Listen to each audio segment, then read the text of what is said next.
Right, we should be live. We'll just wait for Mrs. W to tell me that the audio's working. See how much lag we've got. You good? It's, yeah. Yeah. I've got even more lag on mine. Okay. Now I know where we're going. Well, good evening to you all. Ivor, Holly, Highbox, Jenny. How are we all? Yeah, little bit of a drama. I cut the side of my nose. I got a reoccurring spot there that now and again gets nicked with a razor, and because of the blood thinners, I have to do something to stop it. Otherwise, it's just going to bleed all evening. Good evening, Michael. So yeah, usual trick, glue it with super glue. First time I managed to stick a bit of tissue to my face, which I didn't want, but hopefully I finally got it right now. So, but how are we all? I take it you can all hear me and see me okay? If someone puts no, then I know you can. Grumpy Supper, good evening, bud. You're in the bath. Yeah, bleeding nuisance, Ivor. But it's something I'm very, very aware of. With the amount of blood thinners, I have to be very, very careful if I cut myself. Hi, Dale. Welcome to the channel, by the way.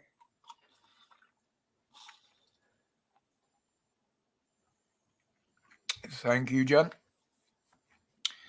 Well, are you all braced and ready for a cold Easter weekend then?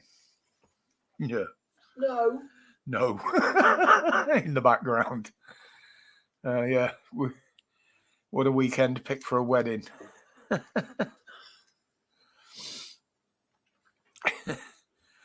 Yeah, Easter. Freezing cold. Make the pictures look nice, though. Yeah. My waistcoat came today, so there will be pictures of me in the whistle and flute. I can't remember whether you were in last week or not, Grumpy Supper. Paulette, good evening, sweetheart. Sue, good evening. I think Grumpy Supper was with us for the first half an hour or so, but... Going to open mic in Fareham, Hampshire. Down south then.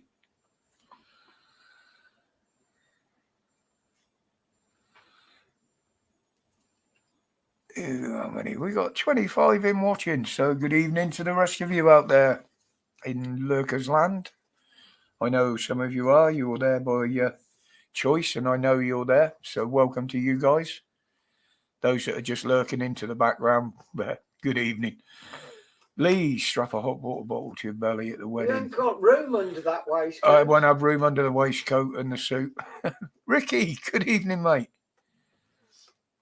You're in Pompey. Yeah, I was going to say you're down south if you're going to an open mic in Fareham.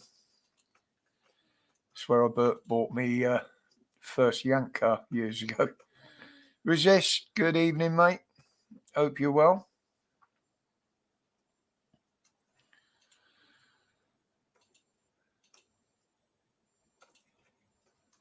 I thought you perform. I'm glad this is a clean site. Yeah, both good here, Sue. Both good here. Obviously, no nice news to talk about during the week. None of it seems to be as it should be, shall we say. But obviously, the big story was the boat hitting the bridge. Lots of theories on it.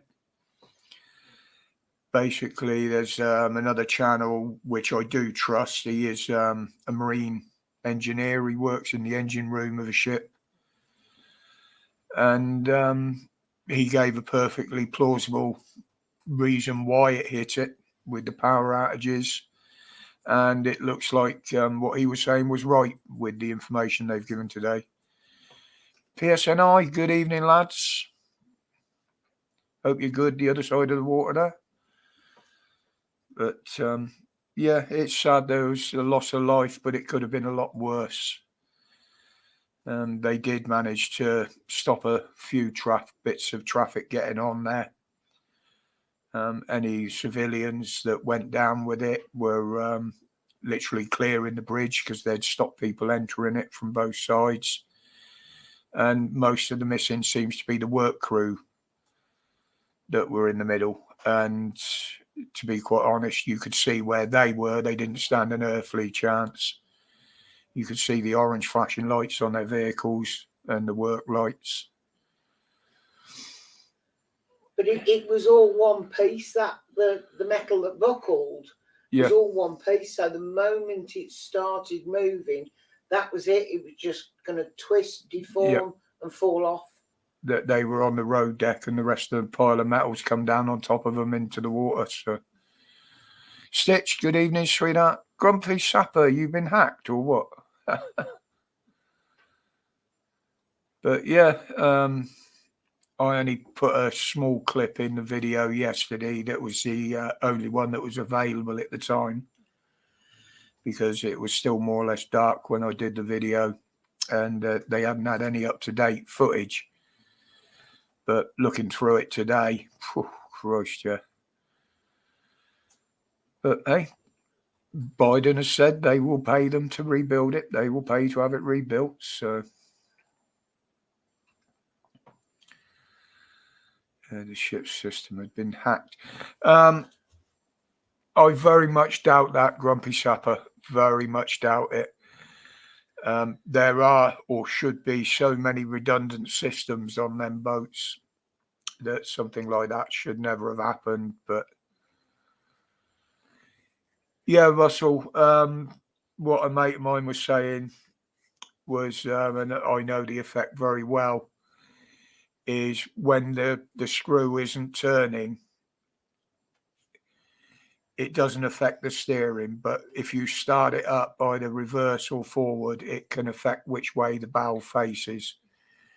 And they slammed it into reverse. Apparently that totally falls in line with a big puff of black smoke because they revved the engine. Good evening, Tony. Good evening, Russell. Yeah, that would totally turn the boat the way it did.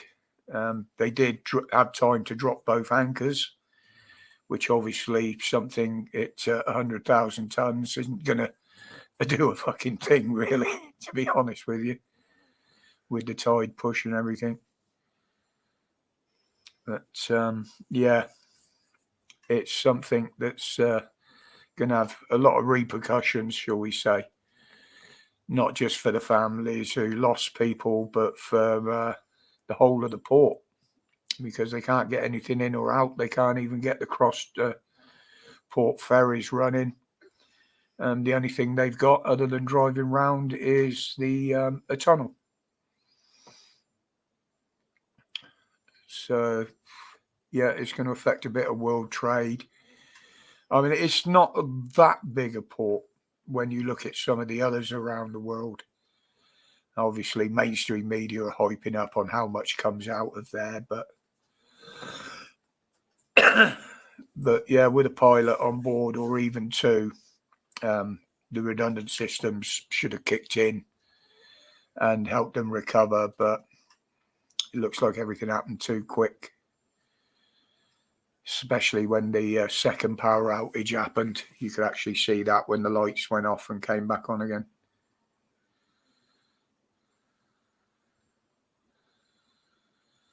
But yeah, there's quite a bit been going on this week. It was interesting to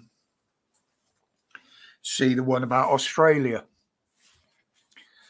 looking into the Senate, which is part of the Australian government, are going to look into the excess deaths around COVID.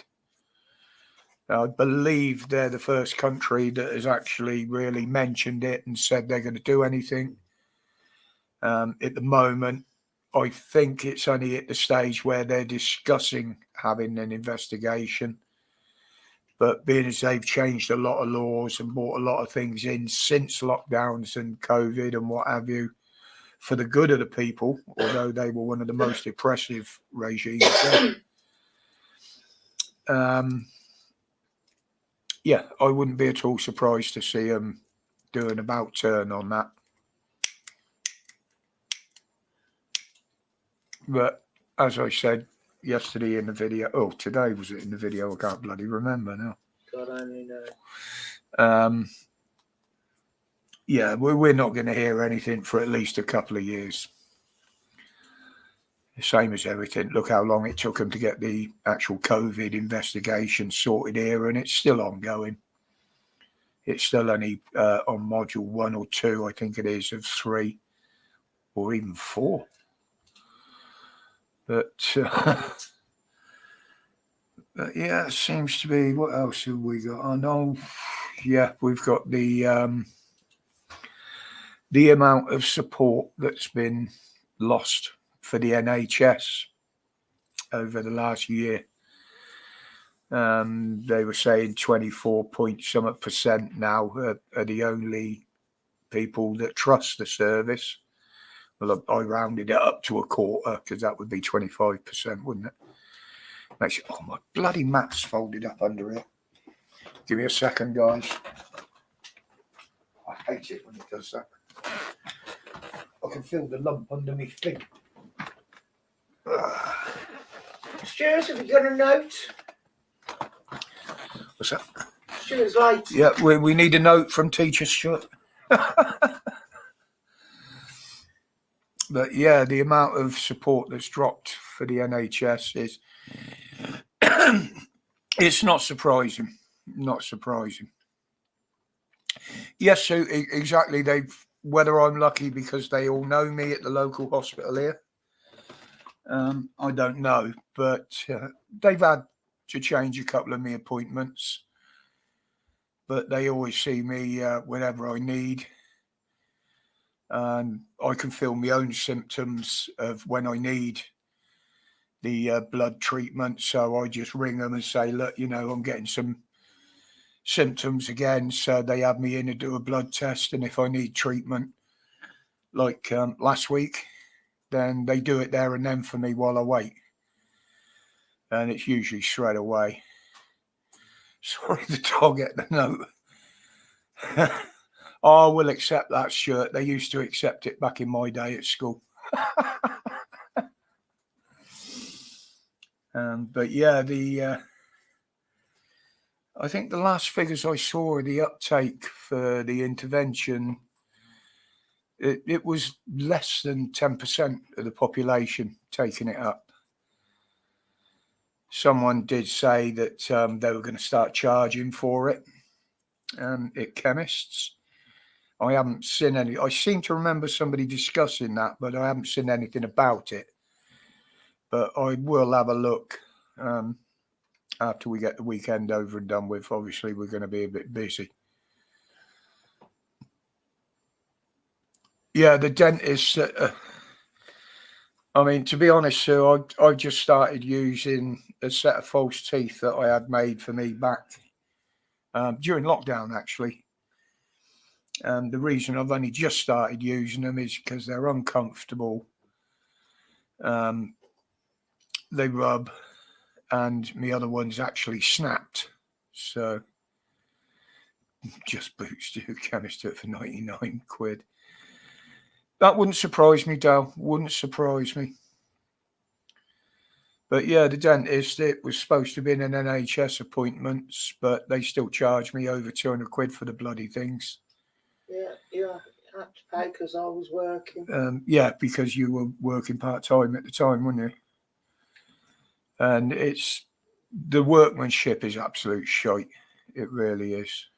Patria, good evening, mate. Yeah, exactly. If that's Paul or Nathan, whoever it is on the other end there tonight from PSNI. The trust has gone right down on them. As I said, most of the reports say it's due to waiting lists and not being able to get GP appointments.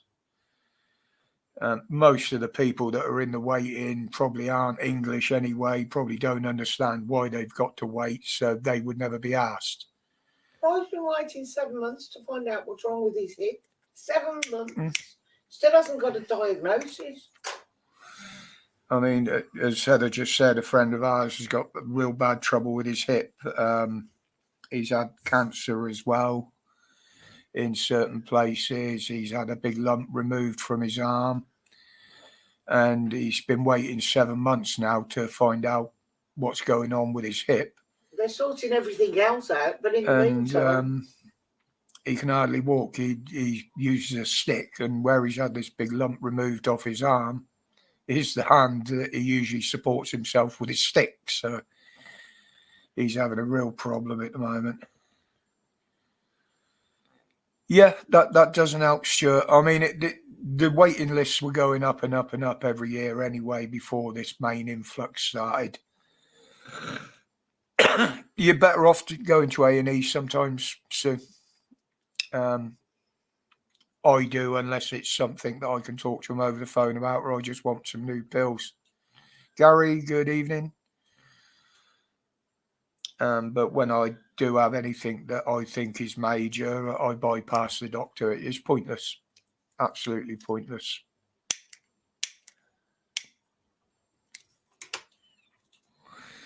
I mean, if I want to see my GP, I do have to wait a little bit longer. Because I won't just see anybody in the practice. I actually see one dedicated doctor now that deals with my case, so he knows my history and the background. I don't have to go through it all the time.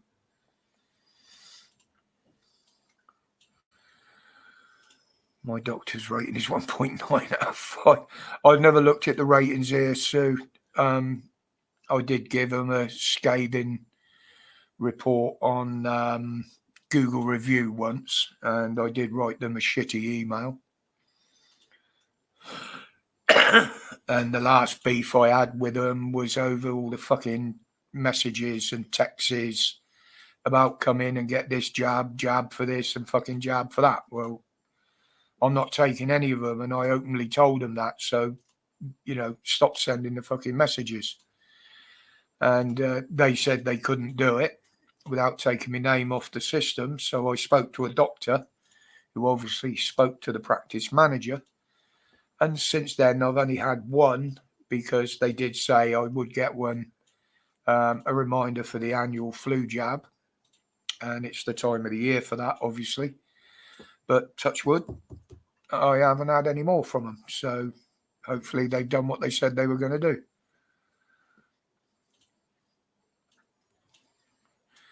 Stuart, pointless does. Yeah, it can change, Stuart, very quickly. Oh, yes. Got to have the akaduka, as we used to call it back in the day. I still prefer the original lineup, but Brian don't do too bad on the front. Oh, here we go. So even my lighters are helping me giving up smoking.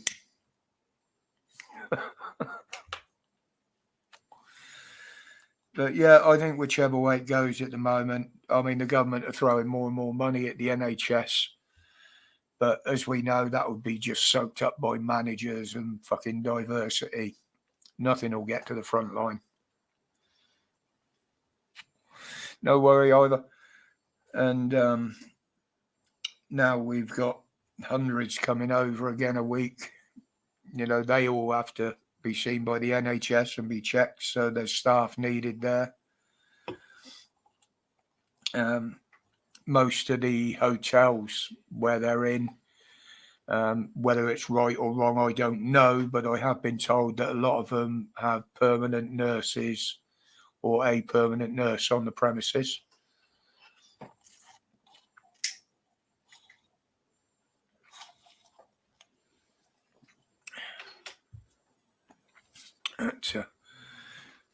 Yeah, she has, Gary. The link was up in the chat earlier on. I'm sure Holly.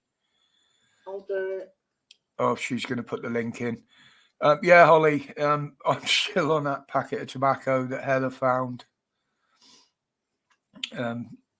cutting right down, and that should be gone by the weekend, so I should be smoke free by the time the wedding comes around on Saturday.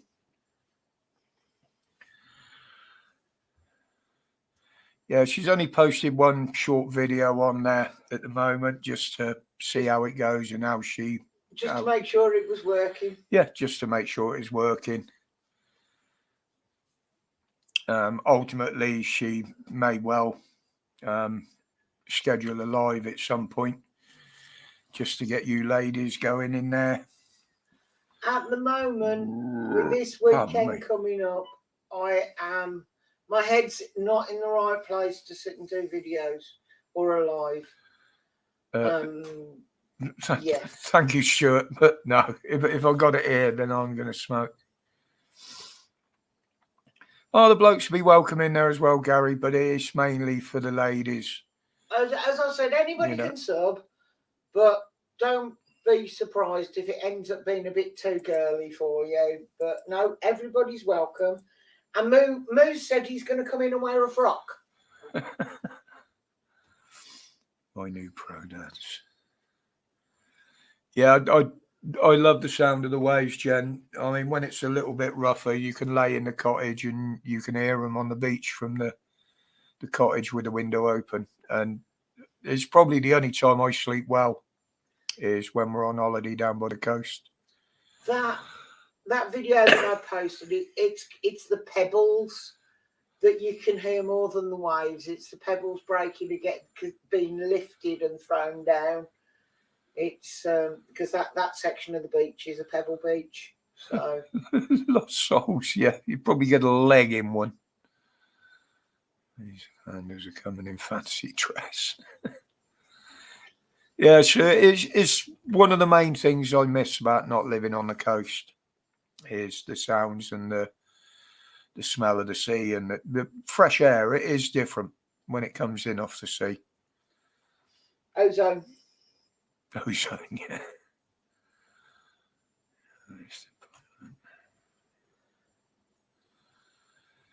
Yeah, mine, I have a scheduled one every 2 months, Paulette. My last one was last week. But as I said, if I feel I need some treatment because some of my symptoms are getting worse, I've only got to ring them and I can go in the same day. I mean, if I just walked in the door and said, I think I need my blood testing, they'd probably do it within 10 minutes for me. As I say, it's probably a bit of preferential treatment because a lot of the girls and the nurses, even the management in there, and most of them know me, having worked there. Good evening, Graham. Flying visit. Yeah, that's all right, mate. That's all right. I know you don't stop on long. I know you've took a bit of a back step from the internet in the last few months. It's not a problem, mate. You're always welcome here. You know that. Yeah, Gary, I do, and it helps my breathing as well. Obviously, my lungs are fucked. Eh? We're off in 3 months. Yeah, 3 months, end of June, isn't it? Have to get the grandson to move in again, look after the cat.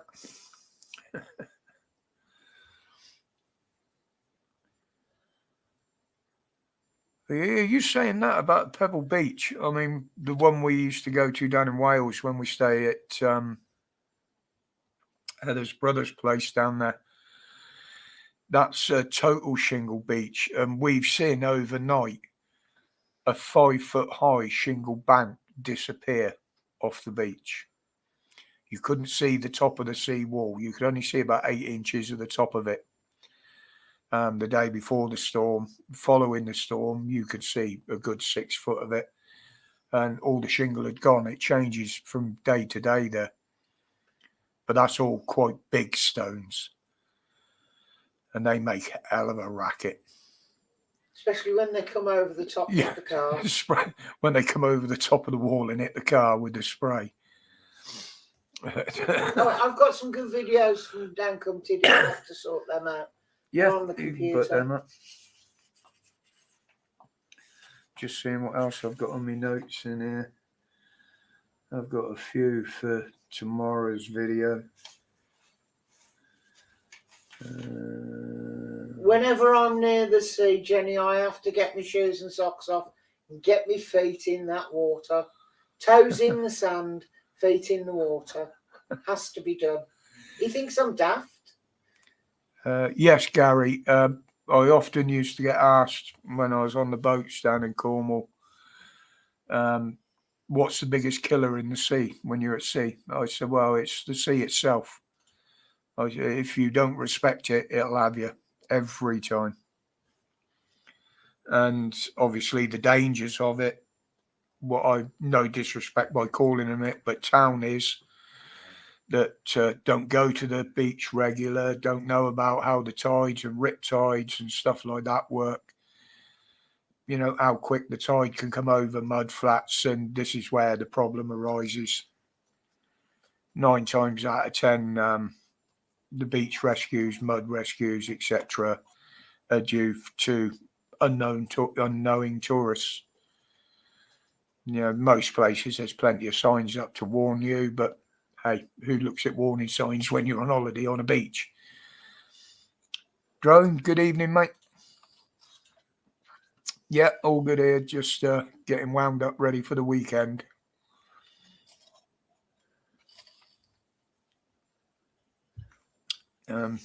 There will be.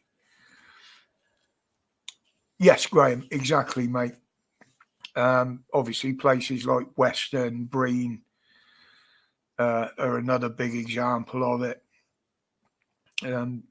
Western and Breen now, I think, have even got a hovercraft, one of these small hovercrafts to get over the mud flats, to get people that have been cut off and stuck in the mud.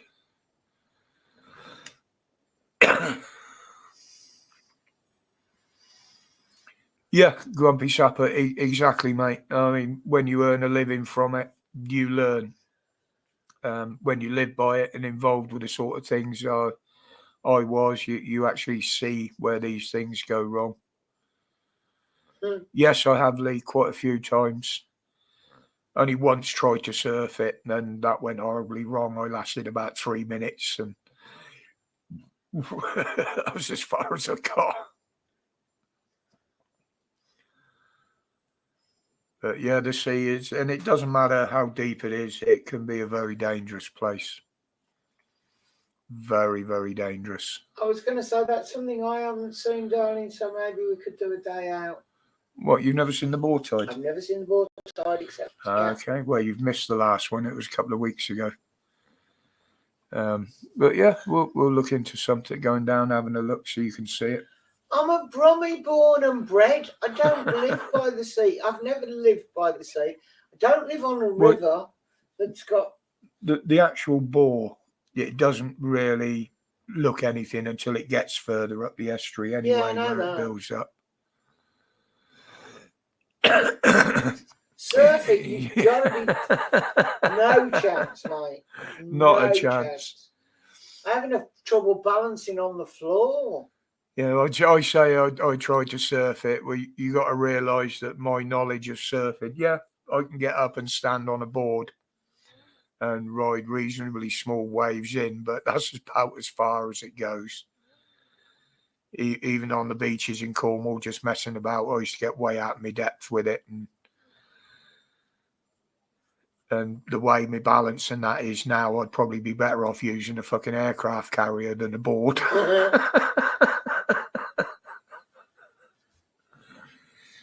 Yeah, it's where it pens in, Gary. It builds up, but you got guys down on there that do cheat now. They'll use jet skis to catch up with it if they've fallen off the wave. Yeah, somewhere on the Severn would probably be our closest. Yeah, that would be. The only problem exactly with that, Graham, what you said there, is as it gets further up the estuary, you get a lot of debris left on the banks that it picks up, you know, logs, halves of trees, and you're in the water and you got some of that coming past you at a rate of knots, or you fall off the wave and some of it hits you. I'll tell you, you can get seriously hurt.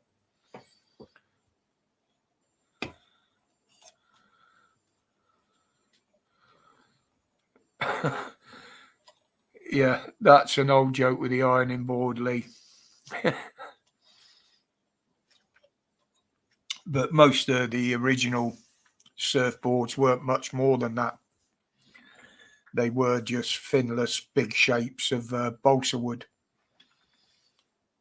In fact, on some of the archipelagos where the surfing all started by the locals, a lot of them have their own trees marked out. They grew them especially for carving a surfboard out of. And most of the guys that still ride those sort of boards don't have fins on them either.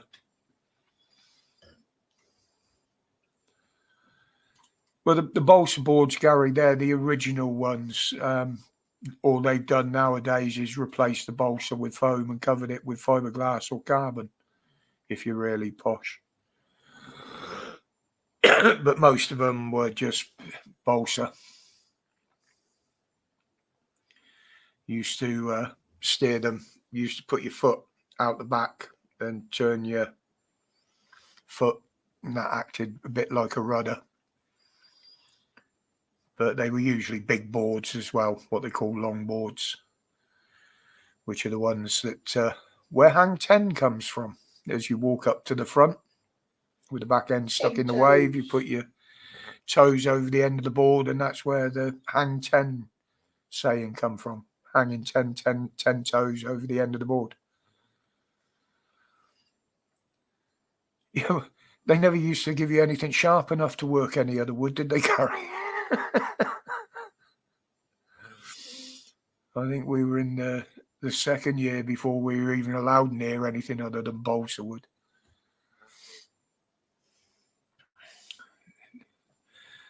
Tender hooks, that's came under the hanging of the meat, Gary. Yep. Tenderising the meat by hanging it and aging it. That's where that saying came from. So, I've got a head full of fucking useless information. It's not tender, it's tenter. Yeah. Let's get that up there in case anybody wants to drop in. Add to some new instructions about pinning comments, but I don't see anything new about that.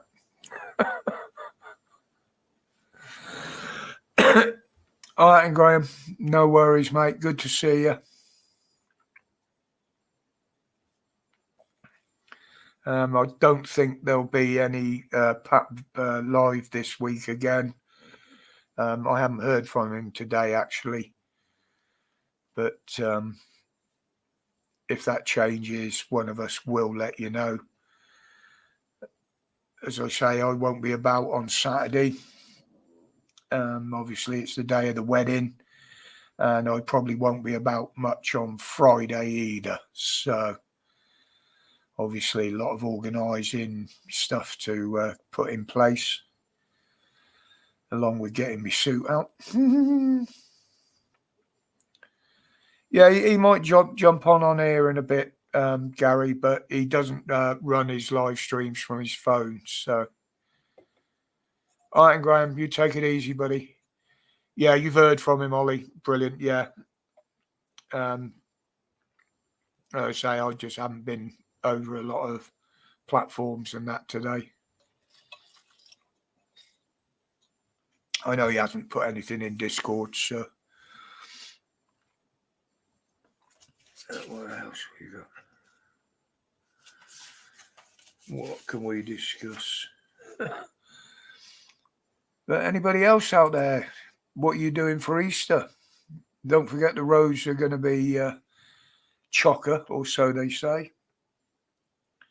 They're giving out warnings now of don't try and use the motorways between, I think it was 9 p.m. and bloody 4 p.m. or something. So I don't think anybody will take any notice of it. But what they're saying is if you don't need to go anywhere, don't go anywhere because it's going to be ridiculous. Did that come with a side order of Charlie Lewis, Gary? Yeah, the biggest bottleneck usually is Bristol going down the West Country, the M5. So they can't even eat my weight in chocolates. Well, the amount of them bloody Cadbury's cream eggs I've had, Ollie, I've probably eaten equal to your weight in chocolate since my birthday. What are you playing over there? Video down at Comtido. This conversation just, I wondered what other videos I've got. When is Easter? This weekend. Chocolate M6, M32. Well, the M32 is the Bristol bypass. That's just going into Bristol, Gary.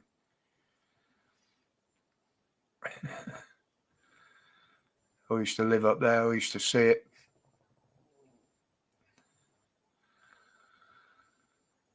You can have a weekend off the gym. Well, you enjoy yourself, Jen, you know. Physical punishment, not enjoyable. Yeah, it does. It just comes to an end in Bristol, the M32. And they balls the big junction up on that as well. You didn't know, Highbox. We always know because we get 2 or 3 weeks of peace with no kids at the schools. So we don't get the road cluttered up with the mad bitches, as I call them, the mothers that are dropping them off. I always call it mad bitch season. It's a fucking nightmare out there.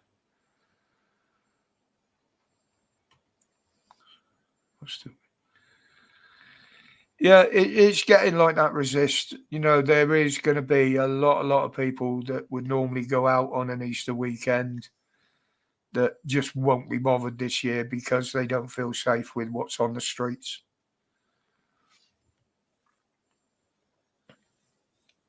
I mean, around Birmingham especially, apparently Cadbury's were marketing some eggs with just characters on without Easter being on it, so those that aren't of the religion, shall I say, can enjoy chocolate without having to say we've celebrated Easter.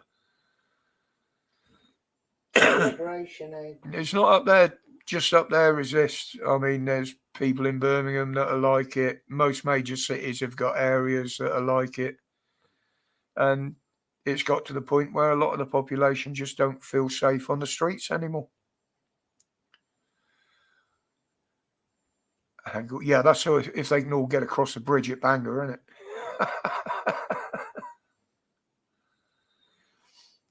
I mean, Easter's normally a big chocolate fest to me, being a chocoholic, but I think I've eaten my fill since my birthday. I did have an Easter egg there that was got for me, but that's already been consumed, shall we say.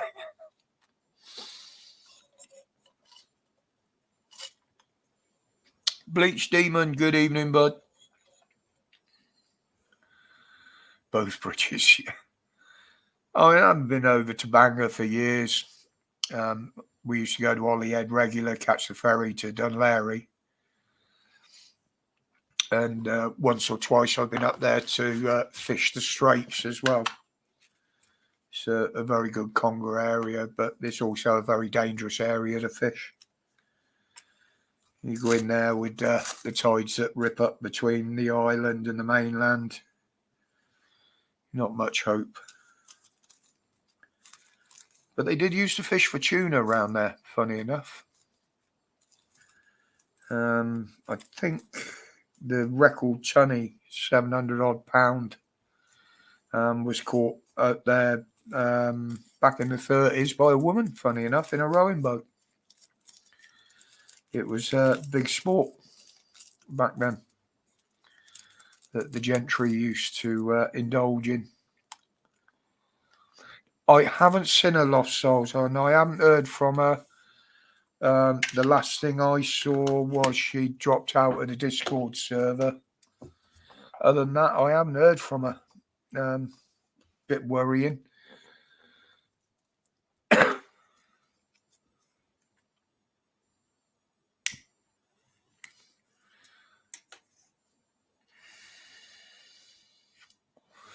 did the tuna catcher. Well, if you can research it on Google, Gary, there's actually pictures of her with it as well. It was an absolutely huge fish. And they've got the stuffed head of it behind the bar at Jamaica Inn down in Bodmin. They got like an old museum there, and they've got one in there.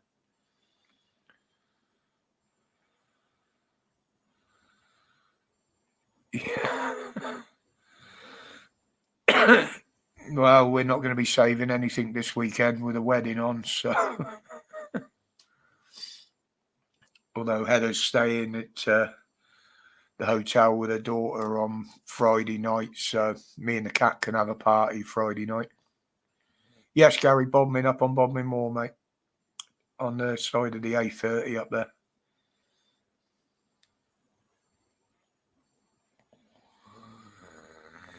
Yeah, exactly, Lost Souls. I mean, I don't know any other way to get in touch with her. I don't know if she's on Facebook under another name or anything. But it would be nice to know that she's okay. Yeah, that's the trouble with me, Sue. I'm a chocoholic. If there's chocolate in the house, it isn't safe, and it doesn't usually survive. Not for very long, anyway.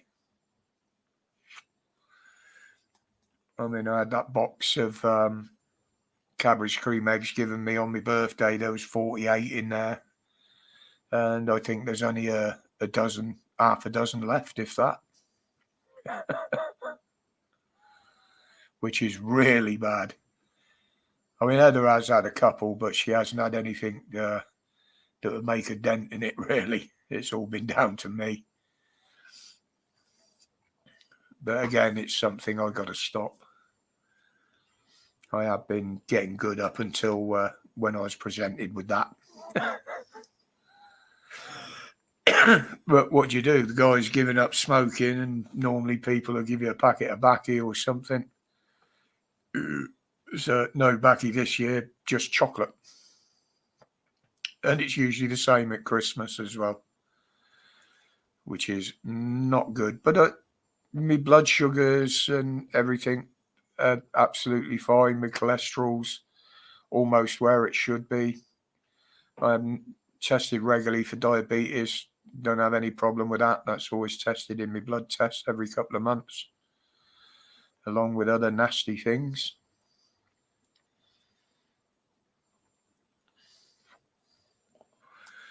But it is going to be a very tiring weekend, especially for me.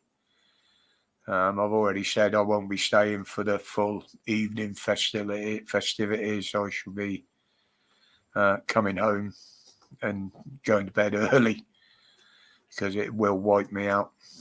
Before the dancing starts, so you don't have to dance with me. Well, yeah, that's the other thing, isn't it? I don't like dancing. It's any painkillers. No, Gary, I've always been like that with chocolate, mate. If I see any chocolate in distress, I can't leave it there on its own. You know, I have to render first aid, as it were. And then you blame the piskies. Oh, yeah, the chocolate piskies.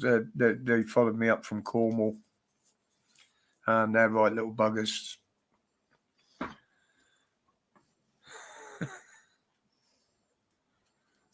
Summertime Sue's.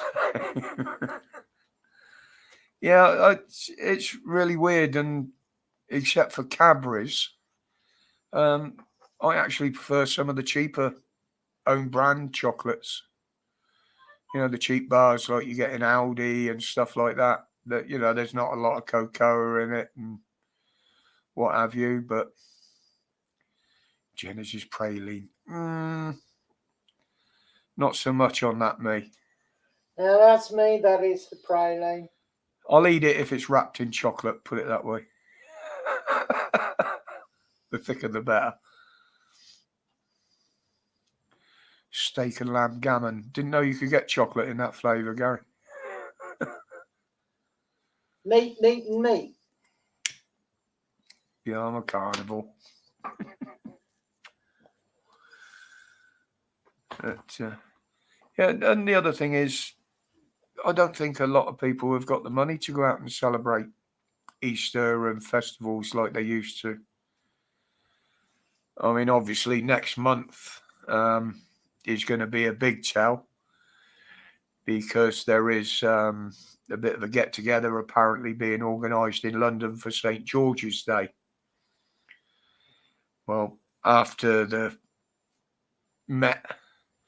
messing and trying to antagonise some of the Patriots again last week, it's going to be interesting how the Met handled that.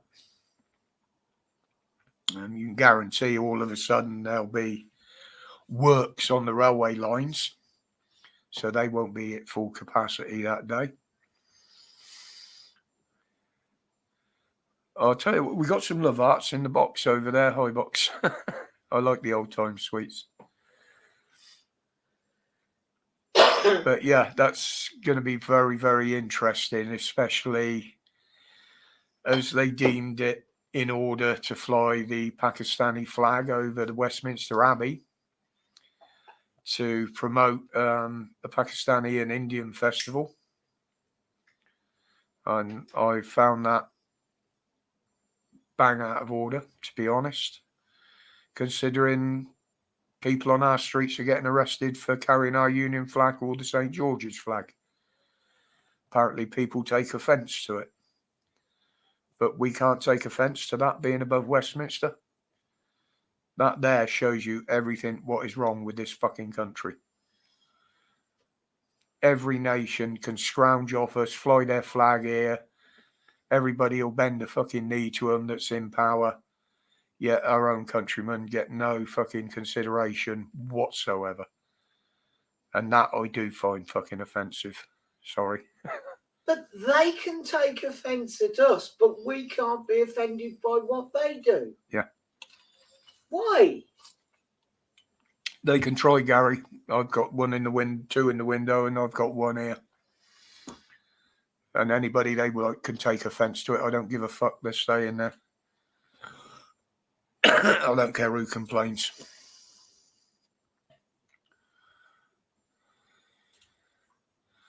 And they've just done it again, Sue, as well. They've cut down on the sizes, and they were looking at changing the recipe again. But there's a cocoa shortage, so prices are going to go up. Apparently, all the rains around the world have ruined a lot of the cocoa harvest, and the nuts are just rotting. Well, that's right or not, I don't know. That's only what I've been hearing. It's mainstream media, so yeah, it's got to be true. It's got to be true. It was mainstream media. Ooh. Yeah, here's what we don't want you to look at today.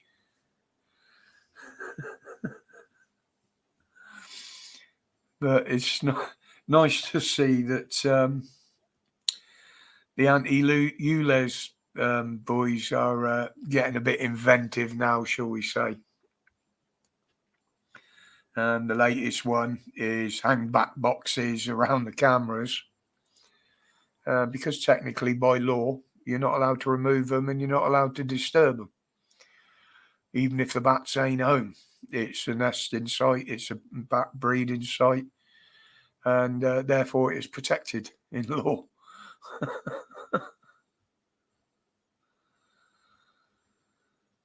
Yeah, that's what they'll tell us, Gary. That's what they'll tell us. It's something to do with the sweeteners. Yeah, Jay, it's funny. I mean, yeah, they're right by law. Obviously, the authorities know what they're doing there. And I believe in some circumstances you can get an expert in to move them. If they're in resident, keep them in there, move them, whatever. I don't know the exact laws in and outs of it. But yeah, as they said, we're using the law to our advantage, you know.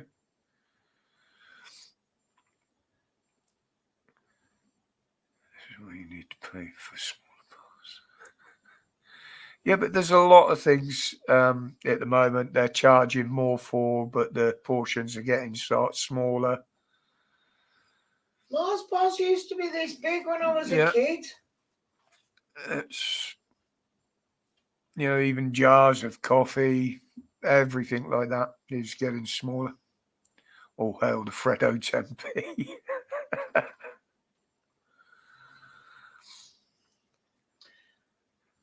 Yeah, I got a bat box in the kitchen. It's got 3 or 4 baseball bats in it, a cricket bat. I wonder if that could be a protected site.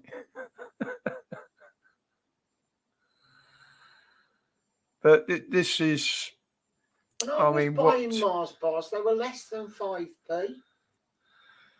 Because it was old money and it was 10 old pence.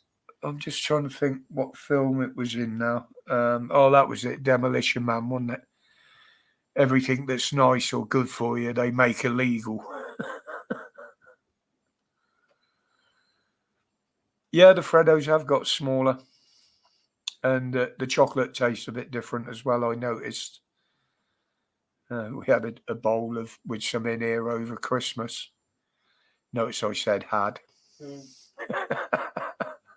Bought in for the children. Bought in for the children and me.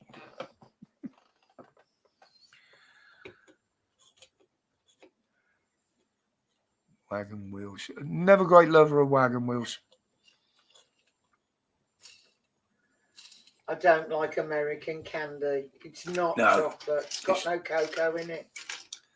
And funny enough, a lot of Americans don't like ours. You know? They don't. They say it's not chocolate. It's amazing, but it's not chocolate because it's not Reese's. But this makes me laugh. I mean, you look at America. Now, they deem a lot of foods that are bad for you. We know America's got a big problem with obesity.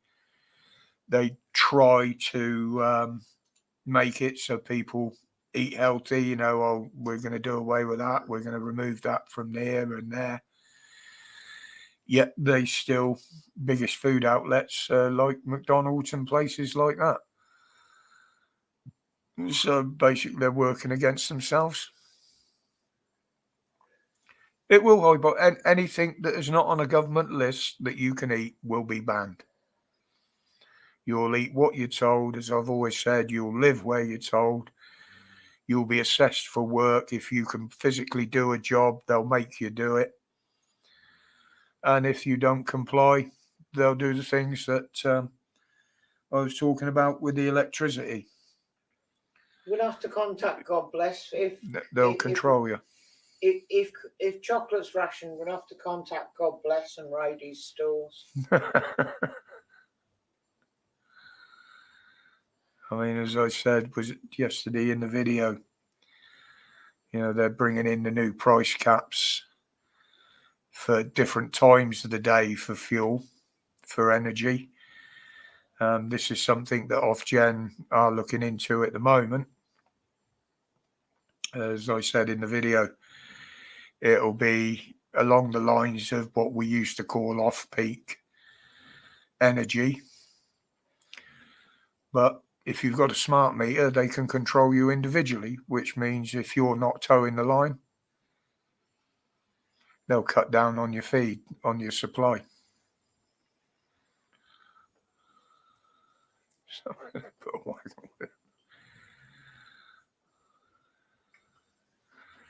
yeah, I'll stockpile it, Gary.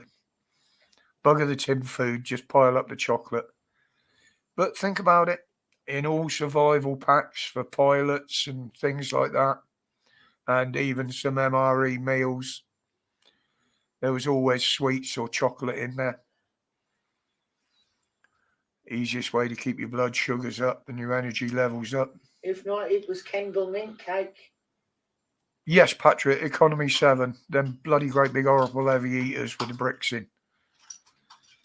But I've got to admit, when you did find one of them busted open, them bricks were brilliant at making the bases and the surrounds for barbecues because they used to hold the heat longer.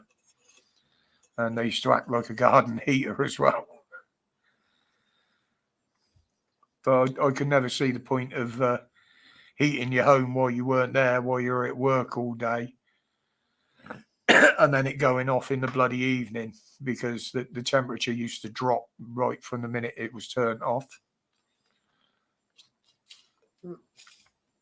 Mother's heating was economy 7. And surely, with the alleged global warming, they should be looking at fitting air conditioners rather than heat pumps. If global warming's happening, why would you need a heating source? Just a thought. But I can see them banning barbecues and stuff like that. You know, they're already doing it with burning logs and log burners and stuff. You've got to have a certified log burner now that will filter so much stuff out. They'll even tell you what trees you can burn and what you can't, if that's your only source of heating, as it were. And of course, the new ones that comply are a lot more expensive. But there again, I still know people that live in the countryside that cook on the old coal and wood-fired Rayburn cookers. What they supposed to do? That used to be the source of heat, the cooking, everything on those. Some of them had little boilers in the back. Should now be economy 6.66. It's the devil's fuel. Yeah, as far as I know, Highbox, they changed to the smokeless fuel, but you're still burning carbon no matter what coal you burn. Same with charcoal on your barbecues. Of course, anything that burns is going to give off carbon. But that's what makes the plants grow. This is what I can't understand. Everybody wants to cut down on the carbon output, which plants live on. So the vegans are killing their own food by shouting, we want coal-fired and fires and all this eco-green shit coming in. So they'd be doing themselves out of the food source. Same as killing off all the cows. There'd be no shit to fertilise them. Good evening, Moo. The frock wearer's in the house. Yeah, Michael, I used to love cooking on open fire in the cottage down in Cornwall. Always had a nice big open fire. And funny enough, I never used to have to cut trees down to find the wood either. There was always plenty of windfalls and rotten ones that have come down.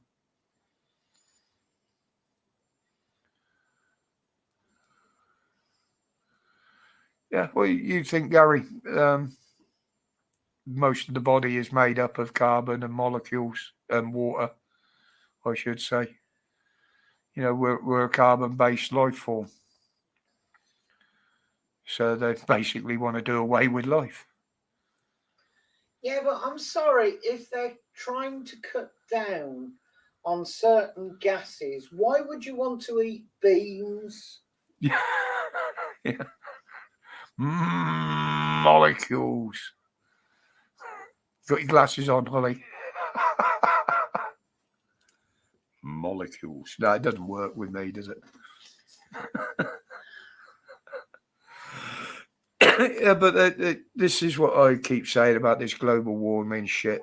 I mean, it's been happening on the planet for millennia.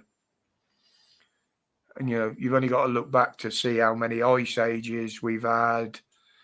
And the weather just goes in large cycles. And we're just going through another cycle of it now. Yeah, we would suit, or we'd all be wearing, like I do, grey clothing, you know, bit like North Korea. This is the only colour you can wear. This is how you'll have to have your hair cut. So, yeah, get on.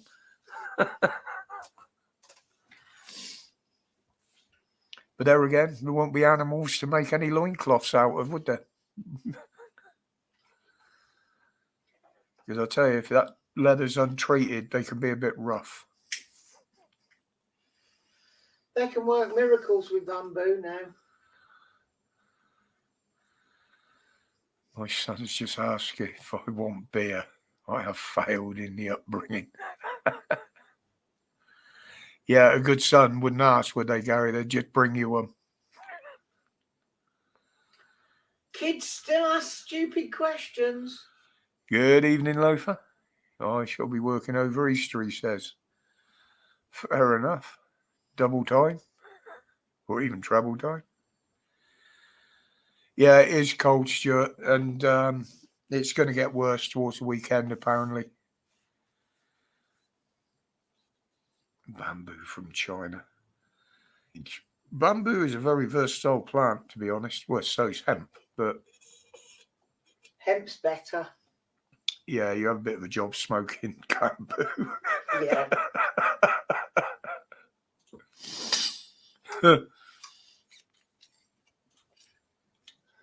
But no, it's... And that's another problem that they're finding here now. We had the Japanese knotweed. But now people are turning down buying houses and properties if they've got bamboo on because it's so fast growing. I mean, in the right climate, it'll grow up to 20 inches a day. But yes, so we could very well become troglodytes and live in the cave.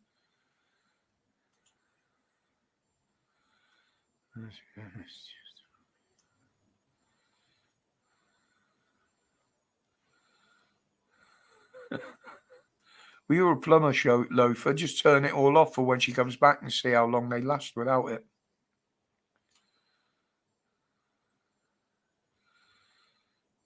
But yeah, even the Japanese even used to use bamboo for torturing people, didn't they? Back in the day, they'd grow it underneath people that were staked down or tied down and let it grow up through the bodies and plant seeds under nails and under skin and stuff. I was going to say, didn't they used to sort of do something with the fingernails, under the fingernails? Yeah, it'd grow up underneath, and because of the amount it can grow in a day, you wouldn't last very long being tied down over a load of the shoots. That's all right till the bastards come along and start hanging bean plants and planting beans around it, isn't it? So they grow up.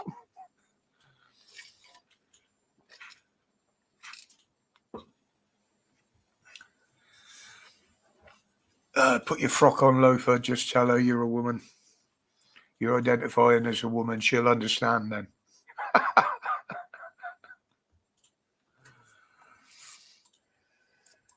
What we got over here? Oh, nothing in there.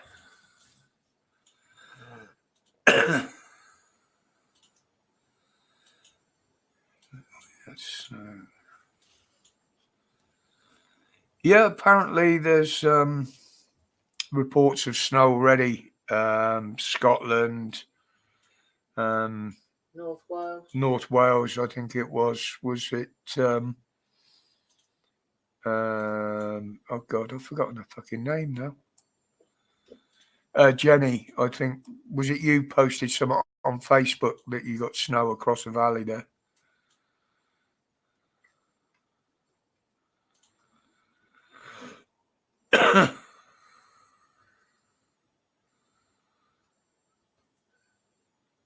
What you want to do is tape two together, Loafer, so you got the double one. Yeah, it was you, Jen. Yeah, I thought it was. I did see that on Facebook. I turn it off when I'm doing live stream because the alerts annoy me all the time. But yeah, I did see the post, but I couldn't remember who did it.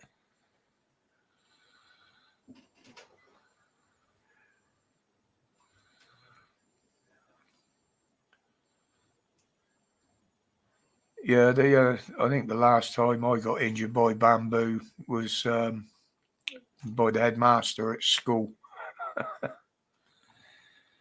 And he got told that if he'd hit me one more time with it, he's going to look silly walking out the fucking office with it hanging out of his ass. at which point I got 5 days suspension. He was coming too much of it, trying to give me 6 of it. No, the crime didn't warrant that much. You did, though. I did what? Deserve it. Not at the time. Not on that one. I didn't. When I had a go at him about it,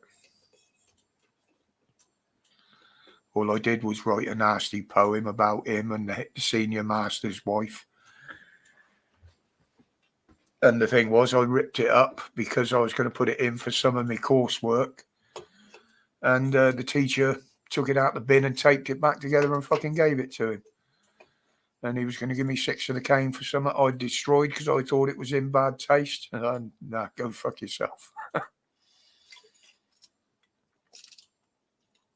It's been overcast here all day, Jen. It starts out beautiful in the morning, clear sky, beautiful sun. Then you open the door and step out and you think, fuck me, I'm going back in. And it's been raining again tonight.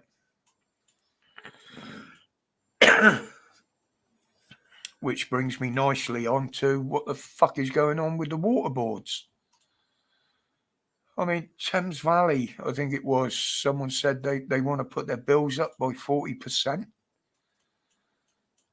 You know, they've been ripping us off for fucking years and not spending the money on the infrastructure. And now they want to charge us more because they've been caught out, because they've been dumping too much crap in the sea and on the beaches. Well, Fergal Shark, he said it, didn't he? We've already paid for a service that they didn't deliver. So why should we have to pay again? But we want a refund. The other thing that pisses me off is, we've had too much rain. We can't cope with it. Yet come summer, one hot month, shall we say, of the year, and all of a sudden they've got no water left for everybody. Now, you think of how many houses they're trying to build to house a certain minority, shall I say. Well, they're not really a minority, are they, with the amount of the bastards that are coming? They've got to try and find the water to put the services into all those as well, and get rid of the crap that comes out of them.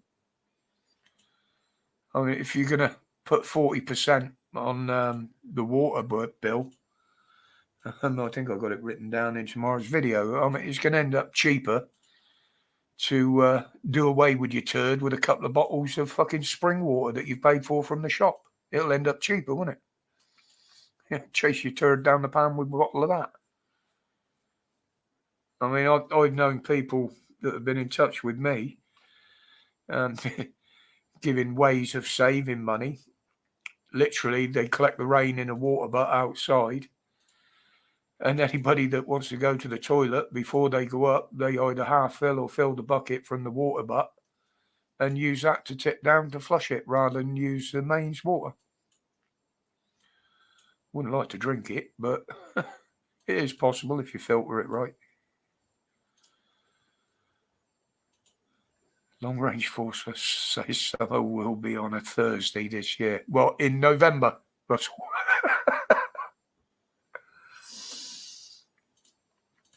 yeah, Jen.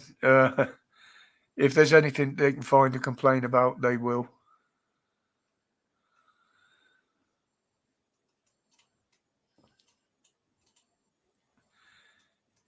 Yeah, Bleach. You can now, most of the siphons, as they're called inside, they are adjustable, so you can restrict how much you want to fill it up.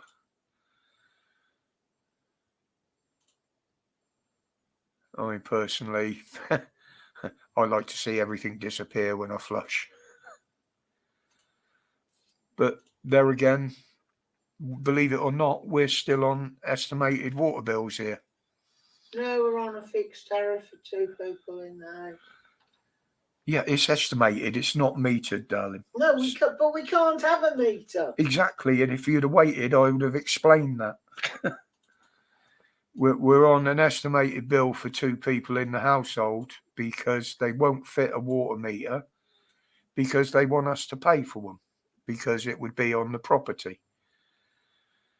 So, you know, why they can't fit it out on the road, I don't know, because I think it's because we're on like a shared line for water. So next door is probably on the same sort of thing as us. I'm not paying for Krusty's water as well. So basically what I do, we pay the same amount each year, no matter how much we use. So to be honest, I use as much as I fucking can. When they say you can't wash your car, I'll wash my car. If they say you can't water my plants, I'll water my plants. Because as far as I'm concerned, that's my water. I've already paid for it over the fucking years with the amount they've been charging. But we're very lucky here. We haven't had a hose pipe ban in years. Yeah, Jen, I saw that post. The clocks go forward, so it's an hour less of rain for a few.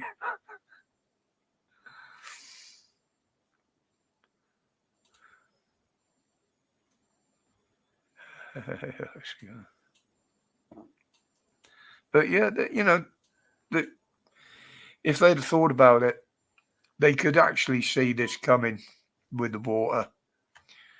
Now, there's been plans for more big reservoirs, but none of them have spent any money building them. So, you know, they could have been keeping back more water now, so we don't run short. But it's the same as everything. They're going to be restricting it because they're going to restrict the power, obviously, for the same reason. I mean, a lot of homes are being turned down for certain fixtures and fittings now because the electricity suppliers have said we cannot supply enough electricity in that area to run those houses. It's just not feasible. And in London, they've even cancelled building of some estates for it. I mean, I had a prime example of how they try and work, again, at the cottage down in Cornwall. It didn't have any running water. Every bit of water that I used there came from a spring in the garden, a natural spring. Yes, if I wanted to have drinking water, I'd either have to buy bottled or do a lot of boiling and filtering of the water. And they said I've never paid a water bill. I said, well, no, because you don't supply me with water. But then they came up with, but we can charge you for the waste, the runoff. I said, there is no waste. I said, all the waste from the toilet I pay for to have a septic tank removed that's been installed. I said, so you're not even providing me with that service. That service is being paid for, so why should I need a bill from the water board? And it went on for months, backwards and forwards with letters. They said, well, we're going to come and cut you off. I said, well, come and cut me off then. If you can find it, you can find the pipe that comes into the property, come and cut me off. And they did come out and said, oh, well, you're not connected. I said, I know. I said, and there's copies of about 12 letters that I've sent your company telling you that I'm not connected. So take your bills and fuck off and don't come back. But I had no electricity in there. I mean, I was still using paraffin lamps and shit like that. As I said before, a nice open fire. That's what I did most of my cooking on. I got to admit, I did have a small generator out there, which got used occasionally. If I felt like watching telly or I just felt like having some proper lighting on or something like that. It was a lovely little place right out in the middle of nowhere. I don't even believe it was a proper address.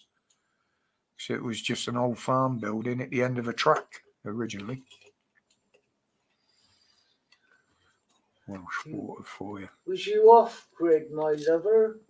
Oh, it was as good as off grid, yeah. I'd pay rent on the place, obviously, but it was minimal, and I was quite happy living like that. Yeah, well, yours is all included over there, isn't it, Stuart?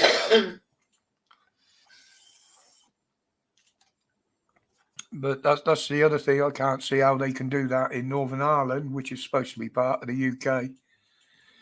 But they can't do it here.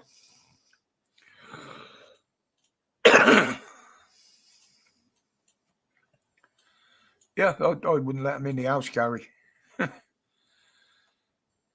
But we have got the council gas guy coming out tomorrow to service the boiler and the fire and do the usual gas checks.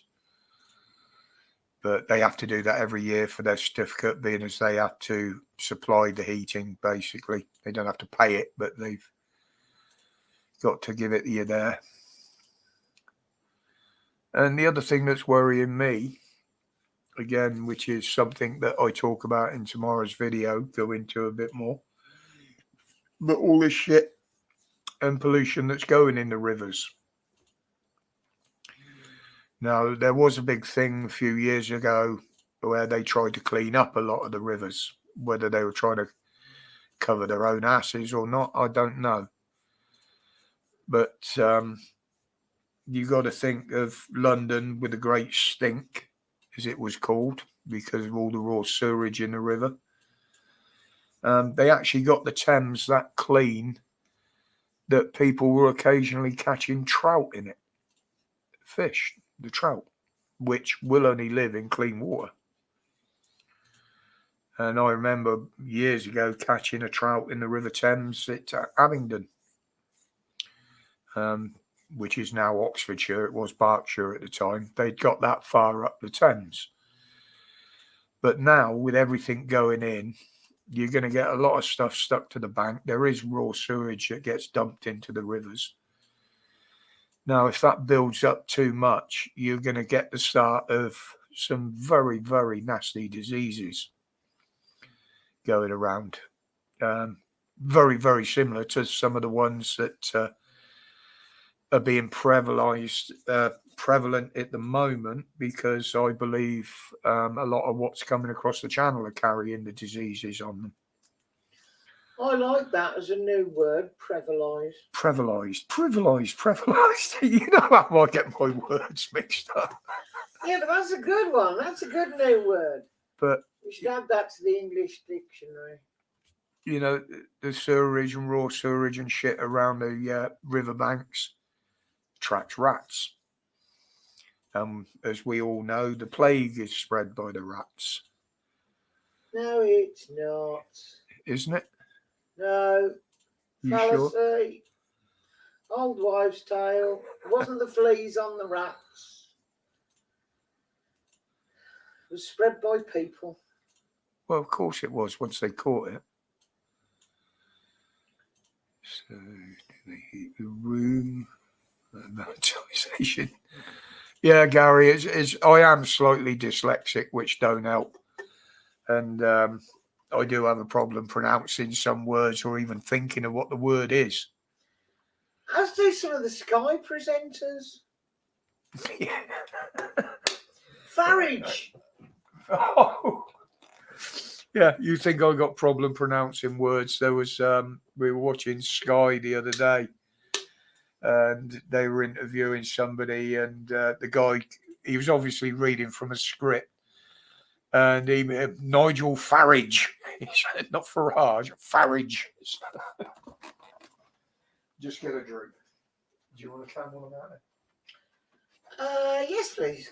What do you want? 7-Up or Apple Fanta. One of mine. One of mine, not one of yours.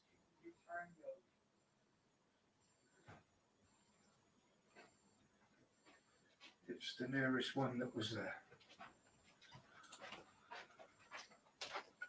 Thank you. It's cold. Of course it's cold. It's just come out of the bloody fridge. I blood a clutch on how I need to do.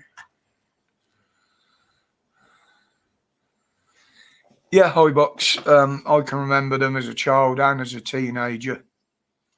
The old man had a car battery up on the landing upstairs that he used to hook an old car headlight bulb up to, so we had lighting to get up the stairs when we used to have the power cuts. Used to be a right bastard. You'd be watching a program on telly and all of a sudden, boom. A lot of them were announced, but there was still a lot that weren't.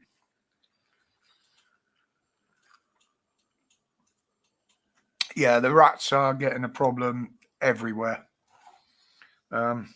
especially in the cities. Bristol is particularly bad. I dare say London is as bad, but you've also got a lot of rubbish on the streets now. You know, there's overflowing bins where they're not being picked up. And once they go on to the fortnightly collections, which a lot of councils are doing, those that do weekly ones at the moment will be fortnightly. So we can expect to see a lot more of a build-up of rubbish on the streets.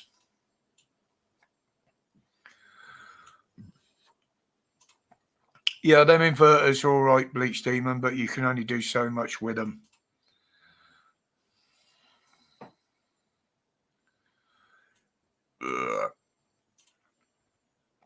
But yeah, the rats, I mean, they've always been a big issue. But lately, it's getting ridiculous. And from the ones I've seen, they're getting bloody bigger as well. And they're just not frightened of humans. You know, you'll see them walking down the street in daylight sometimes. And there's plenty of videos of them out there. Here they come, walking down the street. And the bloody things will eat anything as well. That's the other thing. You know, they can even become immune to the poisons. That's why they swap them and change them around so much. Right. But yeah, there's a lot of things that are going tits up that they haven't considered.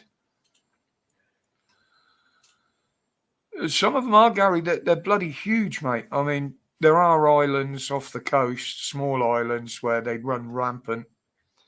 I'm thinking of one particularly over in County Sligo in Ireland. The rats are the size of a cat.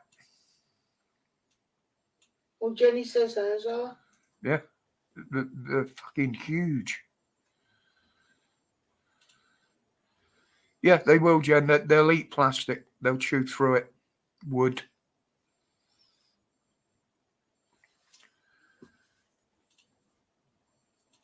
I'm just taking a look at. Yeah, it depends if it's clean enough to fish in now, Bleach Demon. A lot of the smaller rivers are the worst polluted now. And the thing is, you know, any fish that are in there, even if they were edible, I wouldn't eat a wild trout that come from a river like that that's been polluted. But again, you could say with the amount of plastics and microplastics that have been found in seawater in many oceans now, you know, are the fish that come out the sea safe to eat?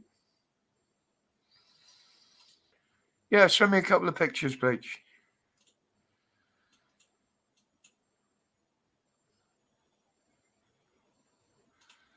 I haven't actually seen them chew through tin.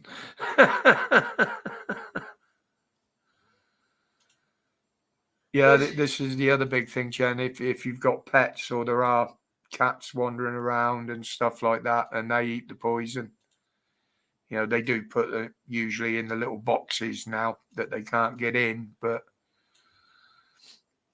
you know, the rats spread it everywhere. And we had a few for a little while at the end of the garden, living under the shed because the neighbours had chickens. And they didn't realise that they were rats in there, although you could see them quite clearly in daylight running around and feeding off the grain in and around the chickens, even during the middle of the bloody day. And I had a word with them, and all of a sudden the chickens disappeared. I dealt with the rats that were under the shed. And touch wood, we haven't had any up there, but we do have a little brook just down the road, 100 yards. And they are rampant around there, but they normally keep to around that area. You can see them most times of the day when you walk down there. But biggest problem was the town centre. Yeah, but that was mainly food waste, wasn't it, from the takeaways? No. What it was, because they redid the town centre and they closed the toilets, and rather than destroy them, they just sort of built the earth around them and built on top. So the toilets stayed underground and they became a home for all the rats in the area. That's where they like nesting. Yeah. In the sewers. They built them homes. Yeah, the mink are on the up, Bleach. I mean, we used to shoot them as a pest years ago. Down the woods, the local landowner used to like us to get rid of them. Whether anybody still does do that now, I don't know. I haven't been on a proper shoot for many years, only target shooting. There's a lot involved now to get a permission to shoot rodents and the like. A lot of regulations, insurance.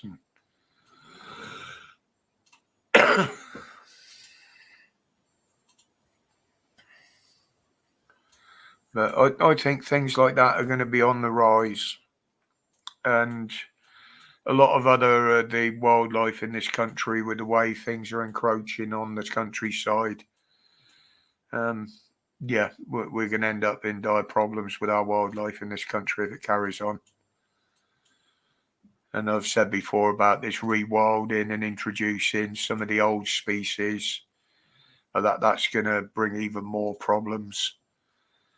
I mean, the wolves in Scotland aren't really an issue at the moment because they're not near humans, but wild boar in the New Forest, wild boar can do a lot of damage to a human. And they're already moaning that they're destroying land and people's gardens. So that's one plan that didn't quite work. A lot of lakes and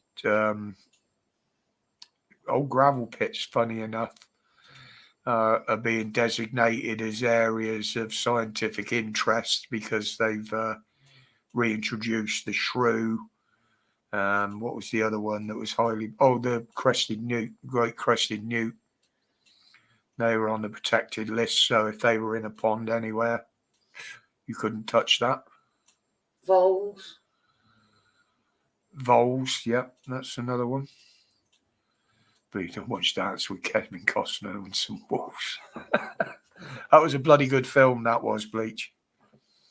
I got to admit. All right, Ollie, no worries, darling. You go and have your shower.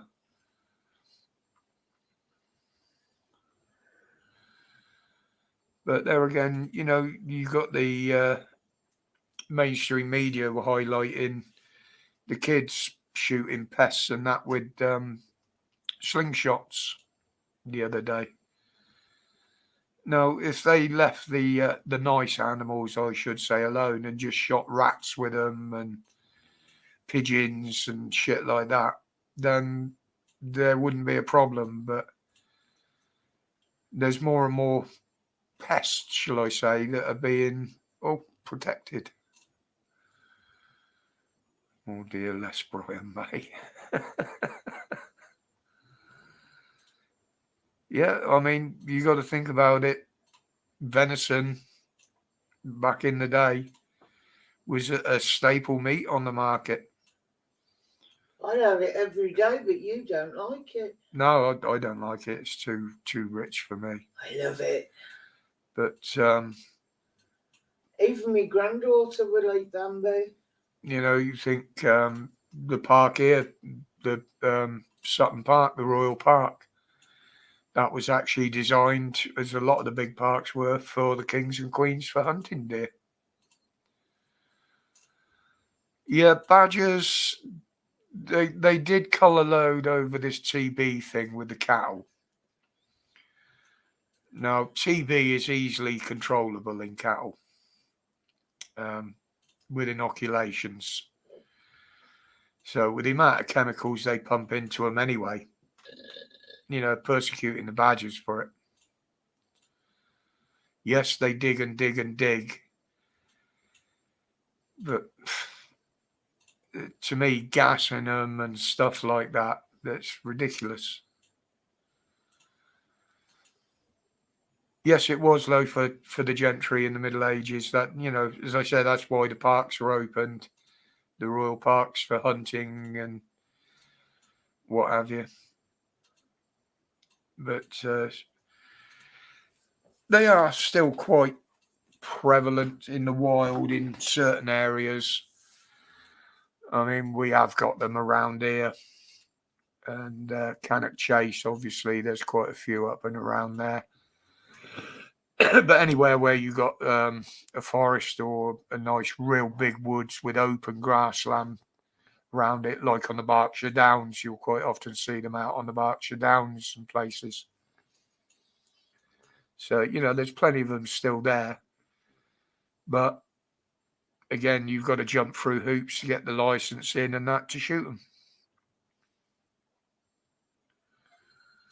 Oh, hello. Excuse me a minute, people.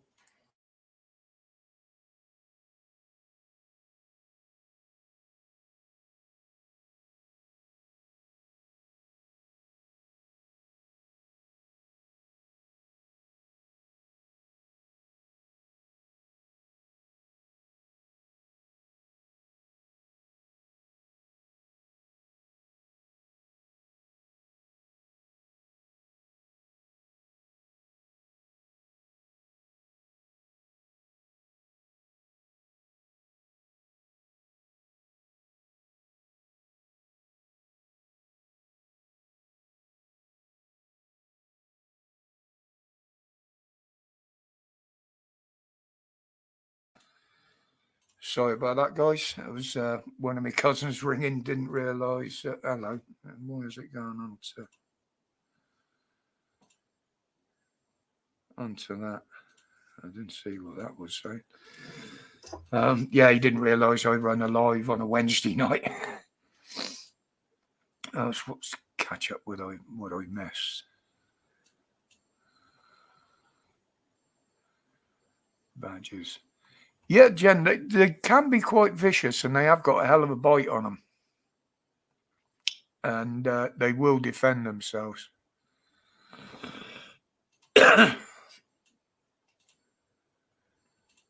No, I mean, I can't really see how they transfer or allegedly transfer so much TB to cattle.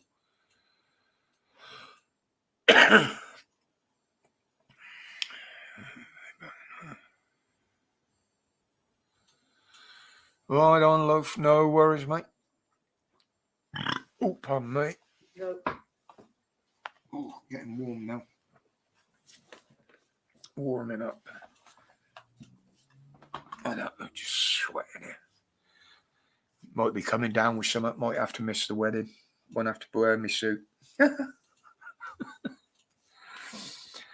But yeah, I got the waistcoat and the tie came today that all the lads are wearing. That's purple. So at some point before Saturday, I'm going to have a full dress rehearsal, no doubt, to include taking some photographs. I will try and video some of the wedding, but being involved with it with family, I won't be able to do too much, but I will be taking some pictures. Heather will probably be doing some videos and pictures, so they'll probably end up on her channel. Good evening, young Jack. How are you, little Bubby? Get her fit in. I've only got 2 suits, Gary. I did have quite a few that my brother gave me, but I've kept 2. One is quite baggy, so I can wear stuff underneath it if it's cold. And the other one fits me just about perfect. But to me, weddings and funerals only, and the tie and that always comes off as soon as I can take it off.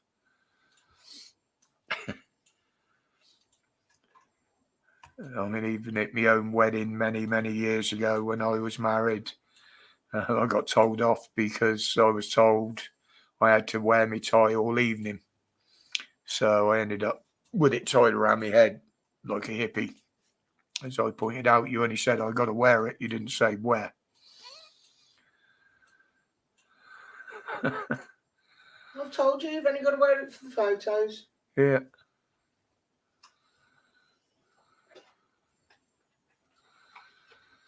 That's one thing I do miss about the countryside, Jenny, is the sounds of the countryside. I mean, on a still night here, early morning when there's no traffic, you'll hear the owls. Quite often early morning, you'll hear the fox cubs yelping and playing, and the vixen calling them over on the school field. In fact, I took some pictures of the fox on the school field one day walking back over there. But you can hear them yapping away.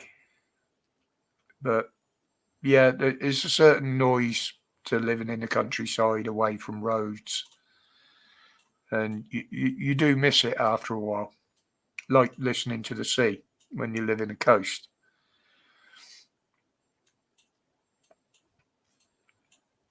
But it's, a lot of our nature was recovering, but I think now, with everything they're doing, I think a lot of it's going to start to disappear again. So they're basically defeating the object of what they were trying to do.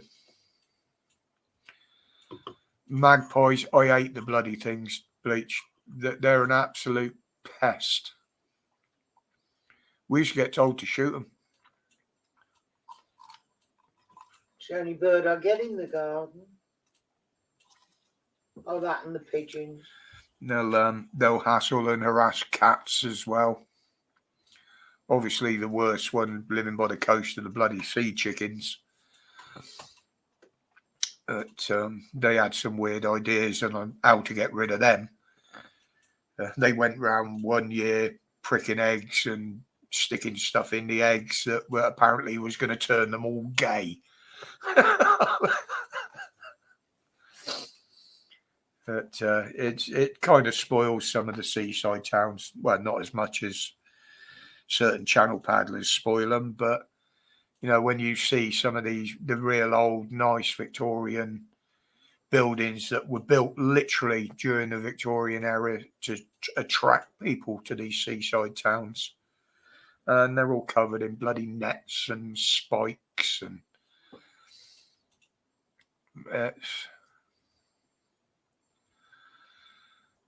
my cat wouldn't go up against a bloody sparrow out there. She'll run at anything from anything. Take care, Sam. All right, Sue, thanks for dropping in, sweetheart. I know you're not in every week. I know you're busy. But take care and enjoy your Easter if I don't speak to you before. No matter what you're doing. Me, after Saturday, I shall probably be sleeping through most of it. I might have a look, see what films are on, but I don't know much hope for that. It'll all be the same old shit.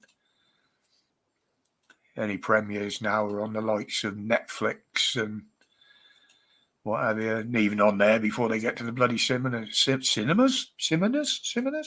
sometimes. No worries, Sue. Take care, sweetheart. Stay safe out there.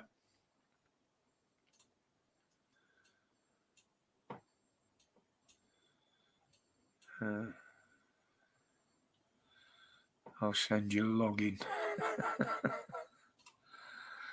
I used to like logging, especially during the winter. Trees used to keep you 3 times warm, didn't they? You'd warm up cutting them down, you'd warm up logging them up, and then you'd warm up again burning them. I'm having real trouble with my fucking words today. I didn't know you could Birmingham logs. You off resist? Take care, mate. I'll be honest, I don't know how long I'm going to go on tonight, because my my sleep patterns have gone right to shit again lately. I mean, last night I went to bed, I think it was about 8:30. I was just worn out. And I hadn't really done anything. I'd walked up the town, but it's whether it's the weather or it might even be my blood condition, but it's definitely the ME, the fatigue. But other things seem to be making it worse. And it's not as if I don't drink enough caffeine or eat enough sugar or chocolate to keep myself going, like The Burning Man. Yeah, that was quite a good film. Funny enough, I always used to think of that when we were driving down the M5 and see the old Wicker Man that was built alongside there, that stood there for years. Apparently they're going to rebuild it.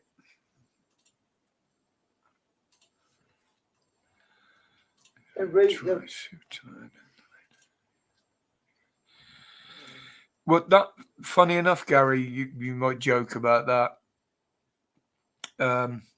That's the way my patterns go.